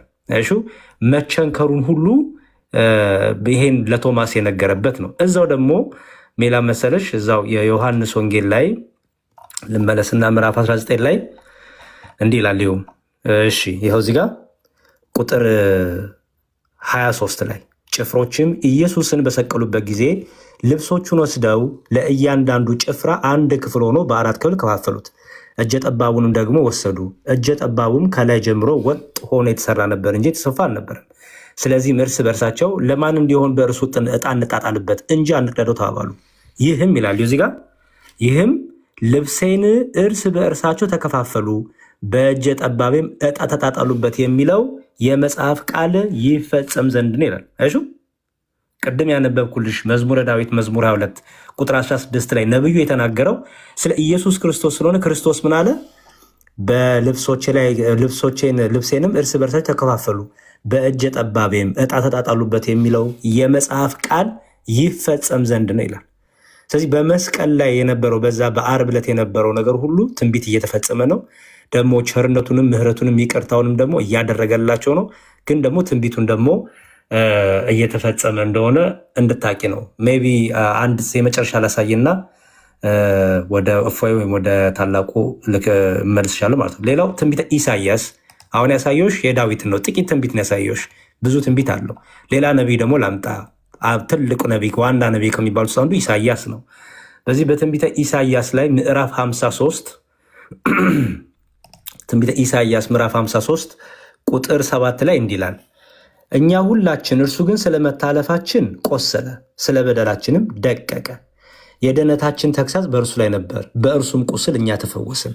እኛ ሁላችን እንደ በጎች ተቀዘን ጠፋን፣ ከእኛ እያንዳንዱም ወደ ገዛ መንገዱ አዘነበለ። እግዚአብሔርም የሁላችንን በደል በእርሱ ላይ አኖረ። ተጨነቀ፣ ተሰቃየም፣ አፉንም አልከፈተም። ለመታረድም እንደሚነዳ ጠቦት በሸላቾቹ ፊት ዝም እንደሚል በግ እንዲሁ አፉን አልከፈተም ይላል። እሺ በምሳሌ ነብዩ እየተናገረ ነው። ያ የሚታረደው ስለኛ በበግ መስሎ በምሳሌ አድርጎ ዝም አላቸው። ቅድም ዲያቆን ታላቁ ሲነግርሽ ዝም አላቸው ሲባል ማራቸው፣ ይቅር አላቸው። ልክ እንደሚታረድ በግ ዝም አላቸው፣ እያረዱት እየገረፉት ዝም አላቸው ብሎ አስቀድሞ በትንቢተ ኢሳያስ ተነገረ። ኦኬ። ከዛ በኋላ ይሄንን ደግሞ መጽሐፍ ቅዱስ በአዲስ ኪዳን ደግሞ የት ላይ ታገኘዋለሽ? የማቴዎስ ወንጌል ላይ ማቴዎስ ወንጌል ምዕራፍ 27 ከቁጥር 12 እስከ 14 እንዲህ ይላል። የካህናት አለቆችም ሽማግሌዎችም ሲከሱት ምንም አልመለሰም። በዚያን ጊዜ ጲላጦስ ስንት ያህል እንደሚሰክሩበት አትሰማምን አለው። ገዥም እጅግ እስኪደርስ ድረስ አንዲት ቃል እንኳን አልመለሰለትም ይላል። እሺ አንዲት ቃል እንኳን አልመለሰለትም። ምክንያቱም ቅድም አስቀድሞ በትንቢተ ኢሳያስ በሸላቾቹ ፊት እንደሚታረድ በግ ዝም አለ፣ ምንም አልመለሰላቸውም ወይም አልቀጣቸውም ማለት ነው። በማርቆስ ወንጌል ላይም የመጨረሻ ጥቅሴ ናት። የማርቆስ ወንጌል ምዕራፍ 15 ከቁጥር 3 ከ5 እንዲህ ይላል። ይኸው የቅድሙን ደግሞ ሲናገር የካህናት አለቆችም ብዙ ያሰጡት ነበር፣ እርሱ ግን ምንም አልመለሰም። ጲላጦስም ደግሞ አንዳች አትመልስምን? እነሆ በስንት ነገር ያሳጡሃል ብሎ ጠየቀው። ኢየሱስም ከዚህ በኋላ ጲላጦስ እስኪደነቅ ድረስ ምንም አልመለሰም። በዚያም በዓል የለመኑትን አንድ እስረኛ ይፈታላቸው ነበር። በአመፅም ነፍስ ከገደሉ ከአመፀኞች ጋር የታሰረ በርባን የተባለ ነበር። ሕዝቡም ወጥተው እንደ ልማዱ ያደርግላቸው ዘንድ እየጮሁ ይለምኑት ጀመር። ጲላጦስም የአይሁድን ንጉሥ እፈታላችሁ ዘንድ ትወዳላችሁን ብሎ መለሰላቸው። የካህናት አለቆችም በቅናት አሳልፈው እንደሰጡት ያውቅ ነበርና፣ የካህናት አለቆች ግን በርባን በእርሱ ፈንታ ይፈታላቸው ዘንድ ሕዝቡን አወኳቸው።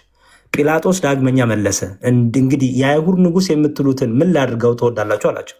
እነሱን ደግሞ ምናሉ? ስቀለው እያሉ ጮሁ። ጲላጦስም ምን ነው ያደረገው ክፋት ምንድን ነው አላቸው። እነርሱ ግን ስቀለው እያሉ ጩኸት አበዙ። ጲላጦስም የሕዝቡን ፍቃድ ሊያደርግ ወደ በርባንም ፈታላቸው። ኢየሱስን ገርፎ እንዲሰቀል አሳልፎ ሰጠ ይላል። እሺ በዚህ ሁሉ ውስጥ ኢየሱስ ክርስቶስ ምን አላለም? ጸጥ ነው ያላቸው፣ ዝም ነው ያላቸው። ለምን? ትንቢቱ እንዲፈጸም፣ አንድም ደግሞ ምሕረትን ይቅርታን ሊያስተምራቸው ይህን አደረገ። ምክንያቱም በማቴዎስ ወንጌል ለምን ቢሏል? አስቀድሞ ጌታ ሲያስተምር ለሚገሏችሁ ለሚያሳድዷችሁ ምሕረትን አድርጉ፣ ይቅር በሉ፣ ክፉን በክፉ አትመልሱ፣ ስለ እኔ ቢያሳድዷችሁ፣ ቢገሏችሁ፣ ቢሰድቧችሁ መርቋቸው፣ መልካም መልሱላቸው፣ አትበቀሏቸው ብሎ አስቀድሞ በቃል አስተምሯል። ስለዚህ ያንን አይሾ ያስተማረውን አሁንም በተግባር ደግሞ እያሳየ ነው። ፍቅር የሚለውን ትርጉም በደንብ በክርስቶስ ነው ያየ ነው ማለት ነው። ይሄን በአጭሩ ላስቀምጥልሽ ብዬ ነው። ይቅርታ ካረዘምኩብሽ። እግዚአብሔር ይስጥልኝ። አመሰግናለሁ። ታላቁ ናፎይ በጣም ነው የማመሰግነው። መስመር ያሬድ እንደከፈትከው አንድ ሁለት ጥቅስ ልበልበት እና በጣም ደስ የሚል ማብራሪያ የሄድክበት። ዙሌካ ጥሩ አዳማጭ ትመስለኛለች። ብዙ መጨመር እንትን ማለት ሳይሆን እዛው ትንቢተ ኢሳያስ ላይ ምዕራፍ 53 የጠቀስከውን ሐዋርያ ቅዱስ ጴጥሮስ በአንደኛ መልእክቱ ላይ ምዕራፍ 2 ላይ ከቁጥር 23 አካባቢ ይመስለኛል። አንድ ክፈተው እስኪ 23 አካባቢ ጀምሮ ምዕራፍ 2 አንደኛ ጴጥሮስ ነው። ጴጥሮስ እሺ ምንድን ነው ያልኩት? እኔ አይደለም ጴጥሮስ ነው ያልከው። እኔ ተሳስቼ ነው፣ ጣቴ ተሳስቶ ነው። እሺ ኦኬ። ከቁጥር 22 አካባቢ ጀምሮ ሲያምቦ አይታየኝም ብዙም ለኔ። እሺ ይኸው ምን ይላል? ኃጢአት አድርጋችሁ ስትጎስሙ ብትታገሱ ምን ክብር አለበት? ነገር ግን መልካም አደረጋችሁ መከራን ስትቀበሉ ብትታገሱ ይህ ነገር በእግዚአብሔር ዘንድ ምስጋና ይገባዋል። የተጠራችሁለት ለዚህ ነውና ክርስቶስ ደግሞ ፍለጋው እንድትከተሉት ምሳሌ ትቶላችሁ፣ ነገር ግን በጽድቅ ለሚፈርደው ራሱን አሳልፎ ሰጠ። ለኃጢአት ሞትን ለጽድቅ እንድንኖር እርሱ ራሱ በስጋው ኃጢአታችንን በእንጨት ላይ ተሸከመ። በመገረፉ ቁስል ተፈወሳችሁ። እንደ በጎች ተቅበዘበዙ ነበርና አሁን ግን ወደ ነፍሳችሁ እረኛ ጠባቂ ተመልሳችኋል። ይኸው ቴንኪው ዙሌካ። ምን መሰለሽ እዚህ ጋር ሎክ ኃጢአት ሰርተሽ አንቺ ብትገረፊ፣ ብትሰቃይ፣ ብትደበደቢ ብዙም እንትን አይልማል። በጥፋትሽ ነው አይደል? ጥፋት ሰርተሽ ነው። ያለ ጥፋትሽ ግን ያለ ጥፋትሽ ሲሆን ግን ያለ በደልሽ ሲሆን ግን ይሄንን ሲያደርጉብሽ ክብር አለሻ። ትክክል። ያ ክርስቶስ ኃጢአት አልተገኘበትም የለበትም። ይሄን ሁሉ ሲያደርጉበት ክፉም አልተናገረም፣ ዝም አልላላ። ለምን? በስጋው የእኛን ኃጢአት ሊሸከም ማለት ነው። በስጋው ክርስቶስ ምንድን ነው ብለን እናምናለን? እኛ በስጋ የተገለጠ ያው አምላክ ነው ብለን እናምናለን። ቅድም ታላቁ እያሳየሽ ነበር። መጀመሪያ ቃል ነበር፣ ቃልም በእግዚአብሔር ዘንድ ነበር፣ ቃልም እግዚአብሔር ነበር ካለ በኋላ ቁጥር 14 ላይ ቃልም ስጋ ሆነ ጸጋና እውነትን ተሞልቶ በእኛ አደረ ይላል። ያ ቃል አካላዊ ቃል ሁሉን የፈጠረ ሁሉን ያስገኘ በስጋ ተገልጧል። ስለዚህ በስጋ የተገለጠው ቃል በስጋ ከተገለጠ በኋላ እኚህን ሁሉ መከራ ተቀበለ ስለኛ ማለት ነው። ለምንድን ነው የተቀበለው? ቅድም እንዳነበበልሽ መዝሙረ ያሬድ አሁን እዚህ ጋር የእሱ ፈለግ እንድንከተል ምሳሌውን እንድንከተል ቀደምም እንደነገሩሽ እኛም መከራ ሲያደርሱብን መከራ ሲያጸኑብን ለፈጣሪ ነው አሳልፈን መስጠት ያለብን። አንቺ ሰደብሽኝ ብዬን አንቺን ማጅራትሽ ማለት የለብኝም። በእስልምናው በደረሱባችሁ ልክ ድረሱባቸው ስለሚል ማለት ነው። በጥፊ ካለሽ በጥፊ ትይዋለሽ። የሆነ ነገር ካደረገ የተገደለ ይገደላል። እንደዛ ነገር ነው። ተቆረጠ ይቆረጣል። እንደዛ እኛ ጋር ግን ክርስትናው ላይ ምንድነው እሱ የእሱን ፈለግ እንድንከተል ምን አደረገን? ትህትናን፣ ፍቅርን አስተማረን ማለት ነው። ይህንን ደግሞ ከተማሩት ውስጥ ከመጽሐፍ ቅዱስ አንድ እንመልከት። ሐዋርያት ሥራ ምዕራፍ 7 ላይ ከቁጥር 54 አይ ቲንክ እንደዛ አካባቢ ጀምሮ እንትና እናገኛለን። የእስጢፋኖስን ታሪክ እናገኛለን። ክርስቶስ ቅድም አሳይተውሻል። ሲወግሩት፣ ሲሰድቡት፣ ሲተፉበት፣ ሲመቱት፣ ሲሰቅሉት፣ ሲወጉት ዝም ነው ያለው አይደለም። ክፉ አልተናገረም፣ ክፉም አልተናገረም። የኔም ፈለግ ተከተሉ አለ። የእሱን ፈለግ የተከተሉት ደግሞ እንመልከት እስኪ። ኦኬ አንብበው መዝሙር። እሺ ይኸው ቁጥር 54 ጀምሮ ላንብበው። ይህንንም በሰሙ ጊዜ በልባቸው በጣም ተቆጡ፣ ጥርሳቸውንም አፋጩበት። መንፈስ ቅዱስንም ተሞልቶ ወደ ሰማይ ትኩር ብሎ ሲመለከት የእግዚአብሔርን ክብር ኢየሱስንም በእግዚአብሔር ቀኝ ቆሞ አየና፣ እነሆ ሰማያት ተከፍተው የሰው ልጅም በእግዚአብሔር ቀኝ ቆሞ፣ ጌታ ኢየሱስ ሆይ ነፍሴን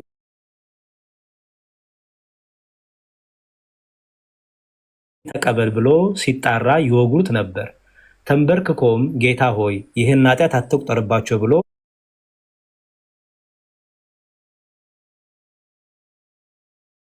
በታላቅ ድምፅ ጮኸ። ይህንንም ብሎ አንቀላፋ።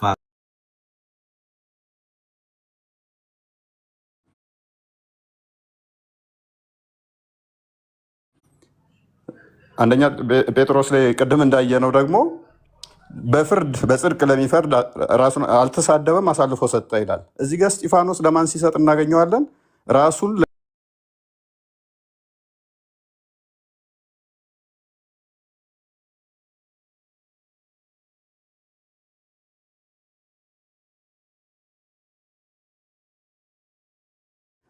አናት አናትሽን በድንጋይ ልክ እንደ በረዶ እየቀወሩሽ በመንፈስ ተሞልተሽ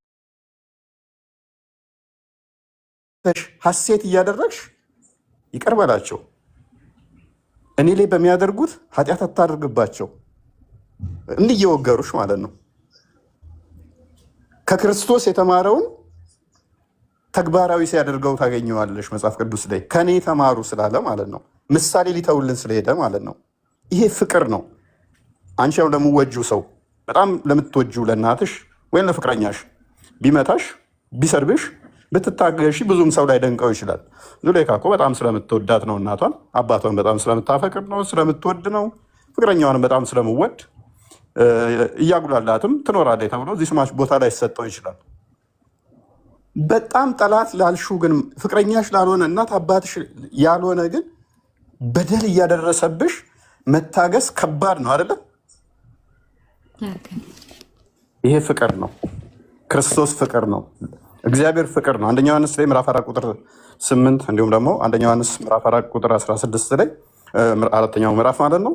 እግዚአብሔር ፍቅር ነው፣ ፍቅር የሌለው እግዚአብሔርን አያውቅም ይላል። ፍቅር ስትሆኚ ነው እንዲህ የምትሆኚው። እስጢፋኖስ ፍቅር ስለሆነ ለሚወግሩት እንኳን ክፋትን ሊያስብ አልቻለም።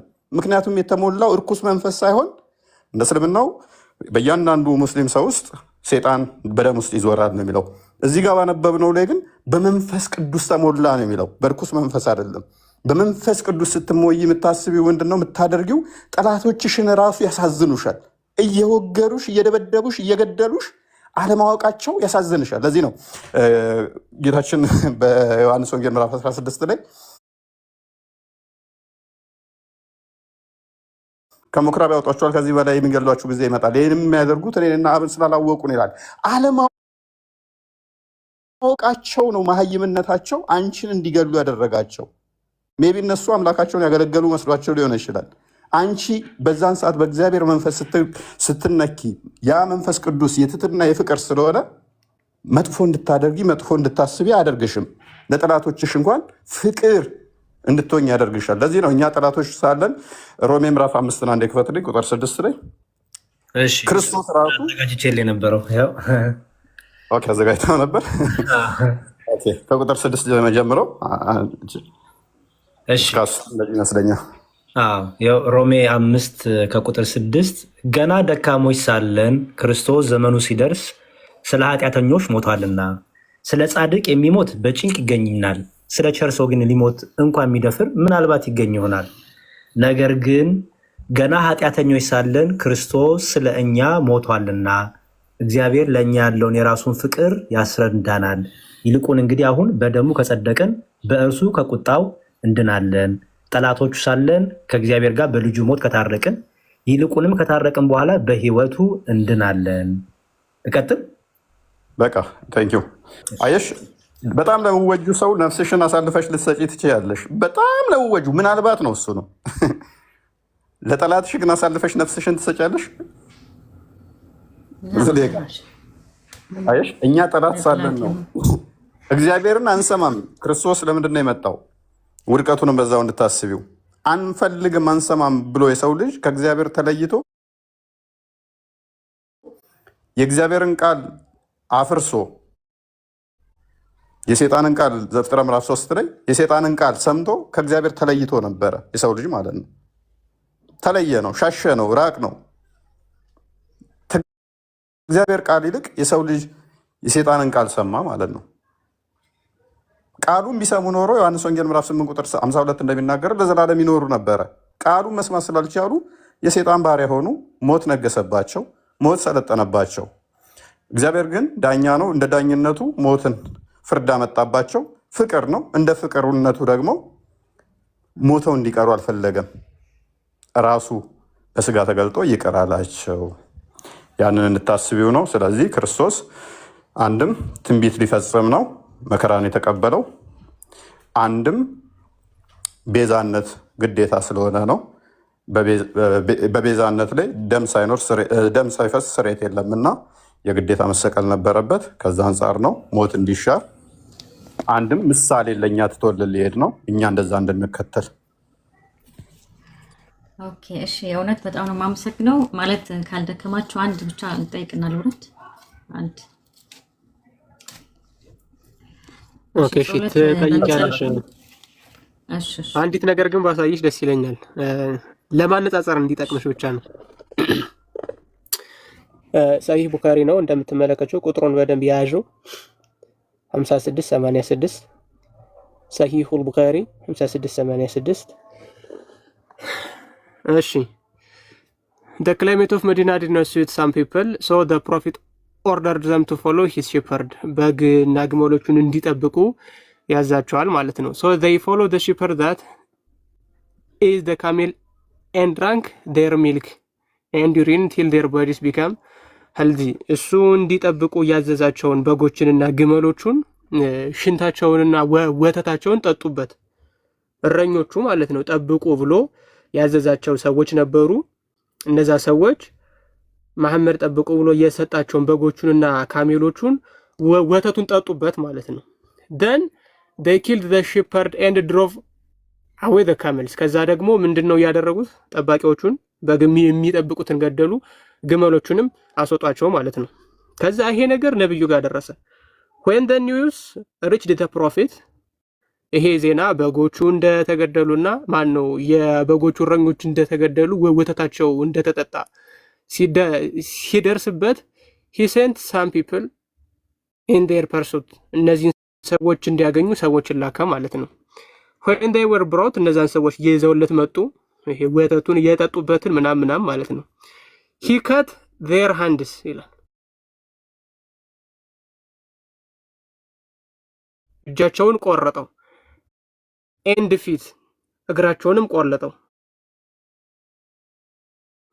and their eyes were branded አይናቸውንም ጎለጎለው በምን በጋለ ብረት with heated piece of iron የጋለ ብረት ካስጋለ በኋላ እጅና እግራቸውን ቆረጠው። መጀመሪያ እጅና እግራቸውን ከቆረጠው በኋላ ምንድነው ያደረገው? ቀጣይ ብረት ያስግልና አይናቸውን ጎለጎለው ማለት ነው። ማን ነው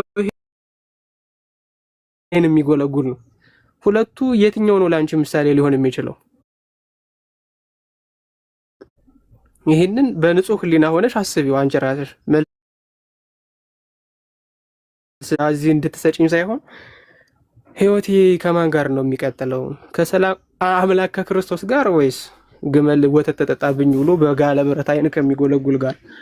ይሄንን በደንብ እያሰብሽው እንድትሄጂ ነው። ጥያቄሽን መቀጠል ትችላለሽ። እሺ ወንድሜ አመሰግናለሁ። ሁለተኛ ይሄ ለመጨረሻው ጥያቄ ምንድነው? ስትጸልዩ እንዲህ ብላችሁ ጸልዩ የሚላልና አባታችን ሆይ በሰማይ የምትኖር የሚለው ኢየሱስ ክርስቶስ ማለት እሱ አምላክ ነው። ግን አባታችን ሆይ ብላችሁ በሉ ሲል ሰማይ ላይ የኢየሱስ ክርስቶስ አባት አለ።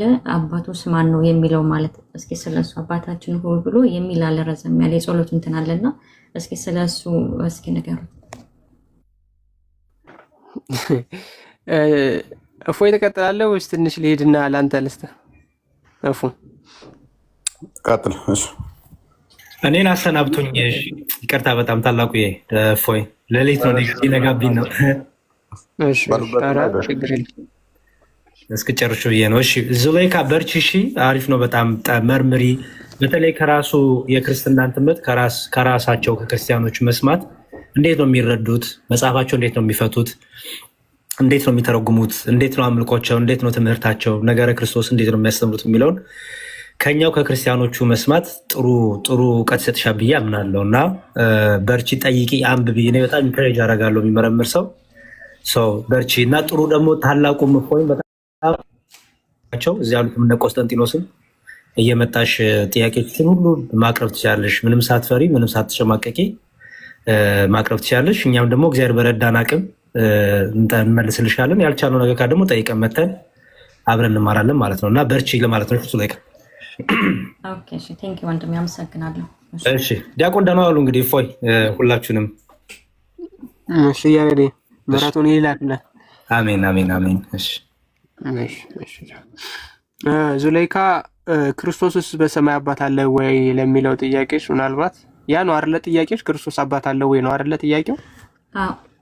አዎ ስትጸልዩ እንዲህ ብላችሁ ጸልዩ ብሎ የሚለው ጋር አባታችን ሆይ በሰማይ የሚለው እሱ ማለት ያኔ አባታችን ሆይ ብላችሁ በሉ ይልና እሱ ጋር ሌላ ደግሞ መጥምቀ ዮሐንስ በሚያስጠምቀው ሰዓት ላይ ይህ ነው የኔ ልጅ ብሎ ከላይ ያንን ድምጽ እሱ ማለት ኢየሱስ ክርስቶስ አባት ይሄ ነው የኔ ልጅ የተወደደው ልጅ ብሎ ያለው ከላይ ነው ያ ድምጽ የተሰማው ያኔ በሚጠመቅበት ሰዓት ላይ ማለት ነው። ሁለት ደግሞ አባታችን ሆይ ብላችሁ ጸልዩ ብለ ያለው ስለሱ። ስለዚህ ኢየሱስ ክርስቶስ አባት አለው። አባቱ ያው እግዚአብሔር ነው ወይንስ ማን ነው የሚለው ነው። እሺ ጥሩ። አባት የሚባለው አብ ማለት ነው። አባትነት ለፍጥረቱ ሲሆን የጸጋ ነው። ለምሳሌ የጸጋ አባትነት ማለት የስጦታ ማለት ነው፣ የባህሪ ያልሆነ። ለምሳሌ እግዚአብሔር እኛ አባታችን ነው ብለን ነው የምናምነው። እግዚአብሔር ለሁሉም ፍጥረት ፈጣሪ ነው። ለሙስሊሙም ፈጣሪ ነው፣ ለኤቲስቱም ፈጣሪ ነው፣ ለሁሉም ፍጥረት ፈጣሪ ነው። አባት የሚሆነው ግን በስሙ ለተጠመቁና በእርሱ ህብረት ውስጥ ላሉ ነው። ስለዚህ ምንም እንኳ እግዚአብሔር የፍጥረት ሁሉ ፈጣሪ ቢሆንም አባት የሚሆነው ግን አባትነቱን ለተቀበሉና በልጅነት መንፈስ ለሚኖሩ ወራሽ ሆነው ለተጠመቁት ሰዎች ነው። ስለዚህ የእግዚአብሔር አባትነት ብለን ስንናገር ባህሪያዊ አባትነት አለ፣ አብ ወልድን ያስገኘበት ምስጢር ወይም ኦንቶሎጂካል የምንለው ኩነታዊ ልክ ቃሌ ከልቤ ተወልዶና አንቺ ጆሮ ላይ እንደሚደርሰው ማለት ነው። ለምሳሌ ቃልሽ ከልብሽ ነው የሚወለድ ወይስ እንዴት ነው? ማለት ልብሽ ስልሽ ይሄ ደም የሚረጨው ሳይሆን ከማወቅሽ እየተነሳ ነው ቃል የምታወጪው። ሱሌካ አንቺ አዋቂ ከመሆንሽ እየተነሳ ነው አይደለ ቃል የምታወጪው ከአንደበትሽ። በጣም ጥሩ። ስለዚህ ያ የአብና የወልድ የአባትነትና የልጅነት ጉዳይም ልክ እንደ ልብና ልክ እንደ ቃል ነው። ቃል መቀዳደም፣ መለየት፣ መከፈል፣ መነጠል ሳይኖርበት ከልብ ተወልዶ እንደሚገኘው ወልድም እንደዚሁ ከአብ ተወልዶ ይገኛል። በዚህ ደረጃ በኦንቶሎጂ ማለት ነው ክርስቶስ የአብ ብቸኛ አንደኛ ልጅ ነው። ለምሳሌ የዮሐንስ ወንጌል ምዕራፍ 1 ቁጥር 18 ላይ ምን እንደሚል አንዴ ላሳይሽ እና ቪዲዮ ላብራ ይመስለኛል። እሺ ይታያል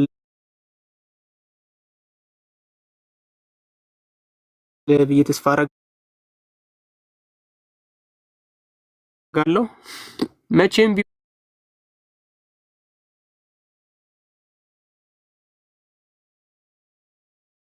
ቢሆን እግዚአብሔርን ያየው በባህሪ የሚመስለው ክርስቶስ ብቻ ነው፣ አብን ማለት ነው። ስለዚህ በአባቱ እቅፍ ያለ አንድ ልጅ እርሱ ተረከው እንጂ ብሎ ሲናገር እዚህ ጋር ኦንቶሎጂካል ልጅነት ነው። አካል ዘማካል ባህሪ ዘእምባህሪ መወለድን የሚያሳይ ነው። ይሄ ልክ ቅድም ቃልሽ ከልብ እንደሚወለደው እንዳልኩሽ ማለት ነው። ከዛ ደግሞ ምን ይላል? ከጥንት ጀምሮ የዕብራውያን መልእክት ምዕራፍ 1 ነው ከቁጥር 1 ጀምሮ ከጥንት ጀምሮ እግዚአብሔር በብዙ አይነትና በብዙ ጎዳና ለአባቶቻችን በነቢያት ተናግሮ ሁሉን ወራሽ ባደረገው ደግሞም ዓለማትን በፈጠረበት በልጁ በዚህ ዘመን መጨረሻ ለኛ ተናገረን ይላል። አየሹ? ዓለማትን በፈጠረበት በልጁ በዚህ ዘመን መጨረሻ ለኛ ደግሞ ተናገረን። አሁንም እዚህ ጋር ይሄ ፍጥረት ሁሉ ለእግዚአብሔር ልጅ የሚባልበት አገባብ ሳይሆን ወልድ ለአብ ብቻ ልጅ የሚሆንበት ነው።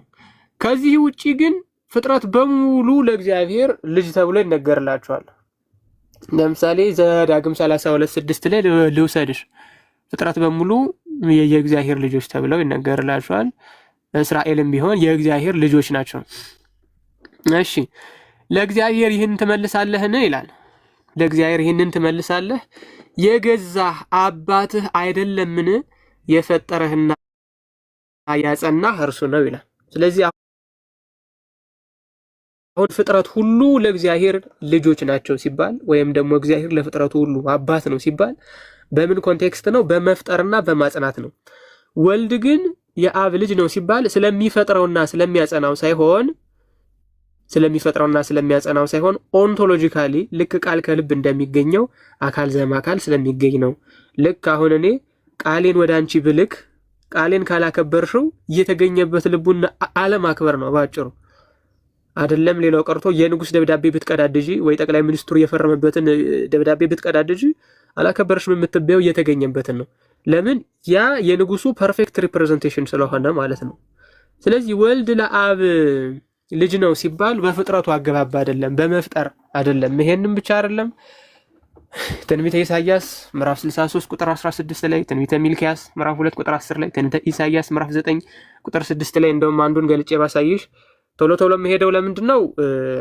ብዙ ሰዓት እንዳልወስድ ነው፣ ለሌሎቹ ምድል ለመስጠት እንዲመች ነው። ለምሳሌ ትንቢተ ኢሳይያስ ምዕራፍ 9 ቁጥር 6 ላይ ልውሰድሽና አንድ ነገር ላሳይሽ። አብይ ነቢይ ከሚባሉት መካከል አንደኛው ነው። ይሄው ሕፃን ተወልዶልናል ይላል። ሕፃን ተወልዶልናልና እንዴ! እሺ ወንድ ልጅም ተሰጥቶናልና አለቅነትም በጫንቃው ላይ ይሆናል። ስሙም ይላል ድንቅ መካር፣ ኃያል አምላክ፣ የዘላለም አባት። ክርስቶስን እኮ ነው የዘላለም አባት፣ የሰላም አለቃ ተብሎ ይጠራል አለ። የሰላም አለቃ ተብሎ ይጠራል። ስለዚህ የዘላለም አባት የሚለው ክርስቶስ ፍጥረቱን ወይም እኛን ሰዎችን ማለት ነው ስለሚፈጥረን፣ ስለሚያጸናን፣ ስለሚገዛን፣ ስለሚመግበን ልክ እንደ አባት ስለሚንከባከበን ክርስቶስ ለፍጥረቱ አባት ይባላል። ይሄ እግዚአብሔር ከፈጠራቸው ፍጥረታት ጋር ያለውን ግንኙነት የሚያስረዳ ሲሆን አብ ወልድ መንፈስ ቅዱስ ሶስቱ ዘላለማውያን አካላት ግን ያላቸው የኦንቶሎጂ አንድነት እና ሶስትነት። ያ ግን ወልድ ልጅነትን ከፍጥረት ጋር አይጋራም፣ እኛም የእግዚአብሔር የባህሪ ልጆች አንባልም ማለት ነው ባጭሩ። ስለዚህ በሰማያት ያለው አባታችን ሆይ ሲል እኛ እንድንጸልይ ጸሎቱን እንድንጸልይ የሚያሳይ ክፍል ነው። እኛ መጸለይ ያለብን ምን ብለን ነው? ክርስቶስ እንደጸለየ። ቅድም ምን አምላኬ አምላኬ ስለምን ተውከኝ ወይም ኃጢአታቸውን አትቁጠርባቸው የሚለውን ለእኛ ምሳሌ አድርገን እንደተረዳ ነው። ይህንንም ደግሞ በራሳችን ሲሆን መጽሐፉ በምሳሌ ተረዱ ብሎ ስላስቀመጠ፣ ምክንያቱም ፍለገውን እንድትከተሉ ስለ እናንተ መከራን ተቀበለ ስላለ ጸሎትን አስተምረን ብለን እየጠየቅ ነው እኛ ነን። የማቴዎስ ወንጌል ምዕራፍ 5 ላይ ነው ያለው ይሄ ጸሎትን አስተምረን ብለን ስንጠይቀው ክርስቶስ የመለሰው መልስ ስትጸልዩ እንዲህ ብላችሁ ጸልዩ ብሎ ነው እየነገረን፣ አባታችሁ ነው በሰማያት የምትኖር። ስለዚህ እኛ አባታችን ስንለው ራሱ ክርስቶስንም አባቱ የባህሪ አባቱ አብን የባህሪ ሕይወቱ መንፈስ ቅዱስንም የሚመለከት ነው ማለት ነው ሁሉንም። ስለዛ አንደኛ አንቺ እያነሳሽበት ክፍል ለእኛ ለፍጡራኑ የሚነገር ነው እንጂ ለፈጣሪ ለክርስቶስ ለራሱ የሚነገር አይደለም። ግን ደግሞ ወልድ የባህሪ አባቱ አብ ስላለ ያንኛው ኦንቶሎጂካል የሆነ ኩነታዊ ልክ ቃል ከልብ እንደተገኘው ማለት ነው። ይህንን በደንብ እንድትረጂው ለምሳሌ አንድ ሰው በማደጎ ብትወስጂ ሀያት የምትባል ልጅ አንቺ በማደጎ ብትወስጂ እና ብታሳድጊያት ልጅሽ ነው አይደል የምትባለው? ዙለይካ ልጅ ናቸው። ለምንድን ነው ልጅሽ የምትሆነው? አንቺ ቸር ስለሆንሽ በማደጎ ስለወሰድሻት ነው አይደለ? ወላጅ አልባ ነበረች። አንቺ ፊርማ ምናምን ጨርሰሽ የሚያስፈልገውን ዶክመንት ጨርሰሽ ሀያት የምትባለው ልጅ ከዛሬ ጀምሮ ልጄ ናት ብለሽ ወሰድሽ። ስለዚህ ልጅሽ ናት። ኦኬ ቃልሽ ከልብሽ እንደሚወለደው እና ቃልሽ የልብሽ ልጅ እንደሚባለው ነው ሀያት ያንቺ ልጅ የምትባለው። ቃሌ ከውስጥ በሚወጣው ነው እንጂ። ኦኬ ስለዚህ የሀያት ልጅነትና አንቺ ቃል ስታወጪ ያለው የቃልሽ የልብ ልጅነት ይለያያል ማለት ነው አይደለ?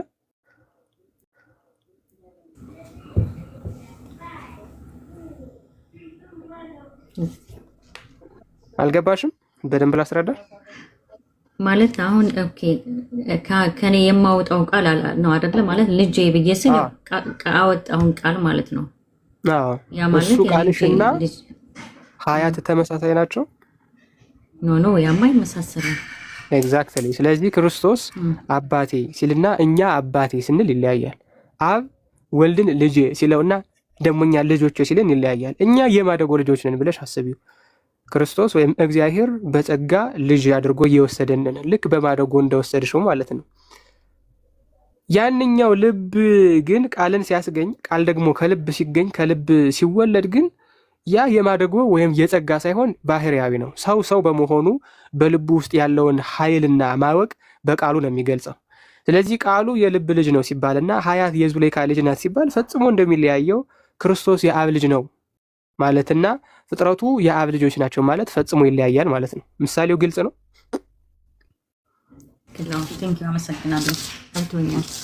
በጣም ጥሩ። እፉ ቀጥል። አይ ቲንክ ሌላ መክፈቻ ስለሌለኝ ትተባበረኛለህ፣ ትከፍትልኛለህ። ግን ዙሌይካን የአያት የማደጎ እናት አድርገሃታል። ዙሌይካ ተስማምተሻል ማለት ችግር የለም። ኑሮ በእስልምና ማደጎ እናትና አባት መሆን አይቻልም።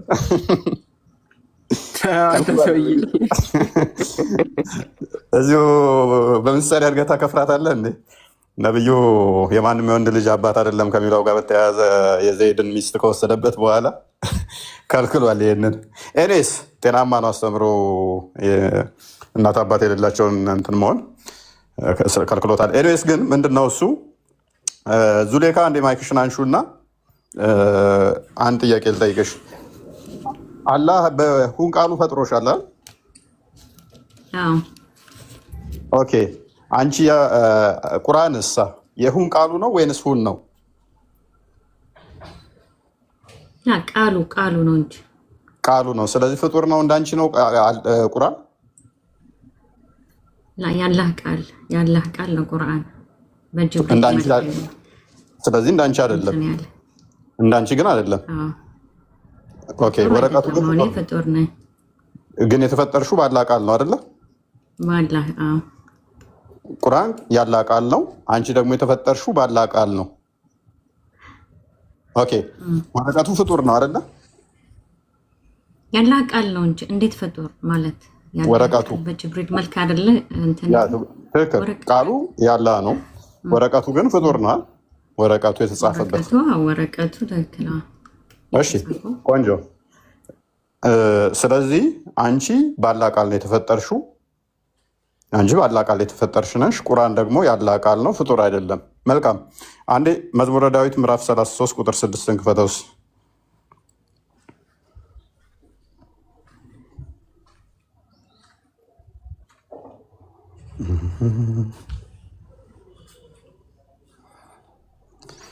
ኦኬ አንብቦ። በእግዚአብሔር ቃል ሰማዮች ጸኑ። በማን ቃል ይላል እህታችን? በእግዚአብሔር ቃል ሰማዮች ጸኑ። ይህ የእግዚአብሔር ቃል የተባለው ቅድም ደግሞ ዮሐንስ 1:1 ላይ እንትና ታላቁ ሲያሳይሽ በመጀመሪያ ቃል ነበር፣ ቃልም በእግዚአብሔር ዘንድ ነበር፣ ቃልም እግዚአብሔር ነበር፣ ሁሉ በእርሱ ሆነ፣ ከሆነውም አንዳችስ እንኳ ያለ እርሱ አልሆነም ይልና ቁጥር 14 ላይ ቃልም ስጋ ሆነ ጸጋና እውነትን ተሞልቶ በእኛ አደረ ይላል አይደለ? እና አሁን በደንብ አስተውይ። አንቺ ያላ ቃል ቁርአን ፍጡር አይደለም ያላ ቃል ነው አልሽኝ። ግን ቁርአን ብለሽ ትጠሪያለሽ ያላህን ቃል አይደለ? ፍጡር አይደለም አይደለ? ቁርአን ያላ ቃል ነው፣ ግን ፍጡር እንዴት ሊባል ይችላል? ግን ያኔ ፍጡር ስንል አሁን ምሳሌ ቆንጆ። ስለዚህ ያላ ቃል ነው፣ ፍጡር አይደለም።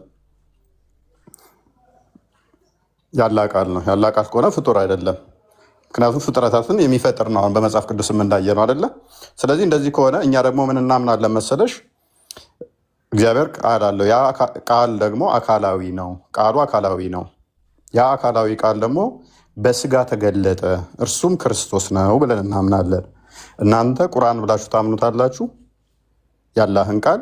እኛ ደግሞ ምን ብለን እናምናለን? ክርስቶስ ብለን እናምናለን። እኛ በስጋ ተገለጠ ብለን እናምናለን። እናንተ በወረቀት ተገለጠ ብላችሁ ታምናላችሁ። ዙሬካ እሺ እኮ ያው እውነት በጣም ነው የማመሰግነው። የትኛው ነው የሚያከብረው? እዚህ ጋር ግን እፎይ የአምላክ ቃል ሰው ሆነ ማለት ነው የአምላክን ማርከስ የሚሆነው ወይስ በሞተ እንስሳ ቆዳ ላይ የተጻፈ ማለት ነው አምላክን የሚያረክሰው? ቴመር ቀጠል ላይ ማለረ ኤኒዌይስ ስለዚህ ይህን በደንብ ዙሌካ በደንብ ይህንን ከተረዳሹ በደንብ ሴንስ ይሰጥሻል። እና ስለዚህ ቁርአን ብላችሁ የምትጠሩትን እናንተ እኛ ክርስቶስ ብለን ጠራ ነው። እንደዛ አድርገሽ ተረጂውና ከዛ ግን አባት የሚለውን ቅድም ታላቁ እንዳስረዳሽ መቀዳደም፣ መበላለጥ፣ መለያየት ባለው ሴንስ ሳይሆን የባህሪው ነው። ባህሪ ስንል ከእርሱ የተገኘ ከእርሱ ተካክሎ የሆነ በቦታ በዘመን የሚቀዳደም የሚለያይ ሳይሆን ማለት ነው። ሱረቱ ዙሩፍን አንዴ ክፈትልኝ። 81ኛው አያ ላይ በደንብ አስተውይ። ከእርሱ የተገኘ ከሆነ የአንቺ ልጅ ዝንጀሮ ወይንም ደግሞ አንበሳ አይደለም የሚሆነው፣ የዙሌካ ልጅ ሰው ነው የሚሆነው አይደለ? ኦኬ ከአምላክ የተገኘ አምላክ ነው ማለት ነው። ምክንያቱም ያላ ቃል ነው። ቁርአን ስትይ ባህሪው ስለሆነ ከሱ የባህሪው ነው አይደለ? ከሱ ባህሪ ስለሆነ ፍጡር ሊሆን አይችልም። ምዕራፍ 43 መሰለኝ 43 ሱረቱ ዙሩፍ። ስለዚህ ያ የአላህ ቃል ፍጡር እንደማይሆነው ሁሉ ባህሪው ነው። ክርስቶስም ደግሞ የአብ የባህሪ ልጅ ነው። ዕብራውያን 1 ላይ ቅድም ስላሳየሽ ማለት ነው።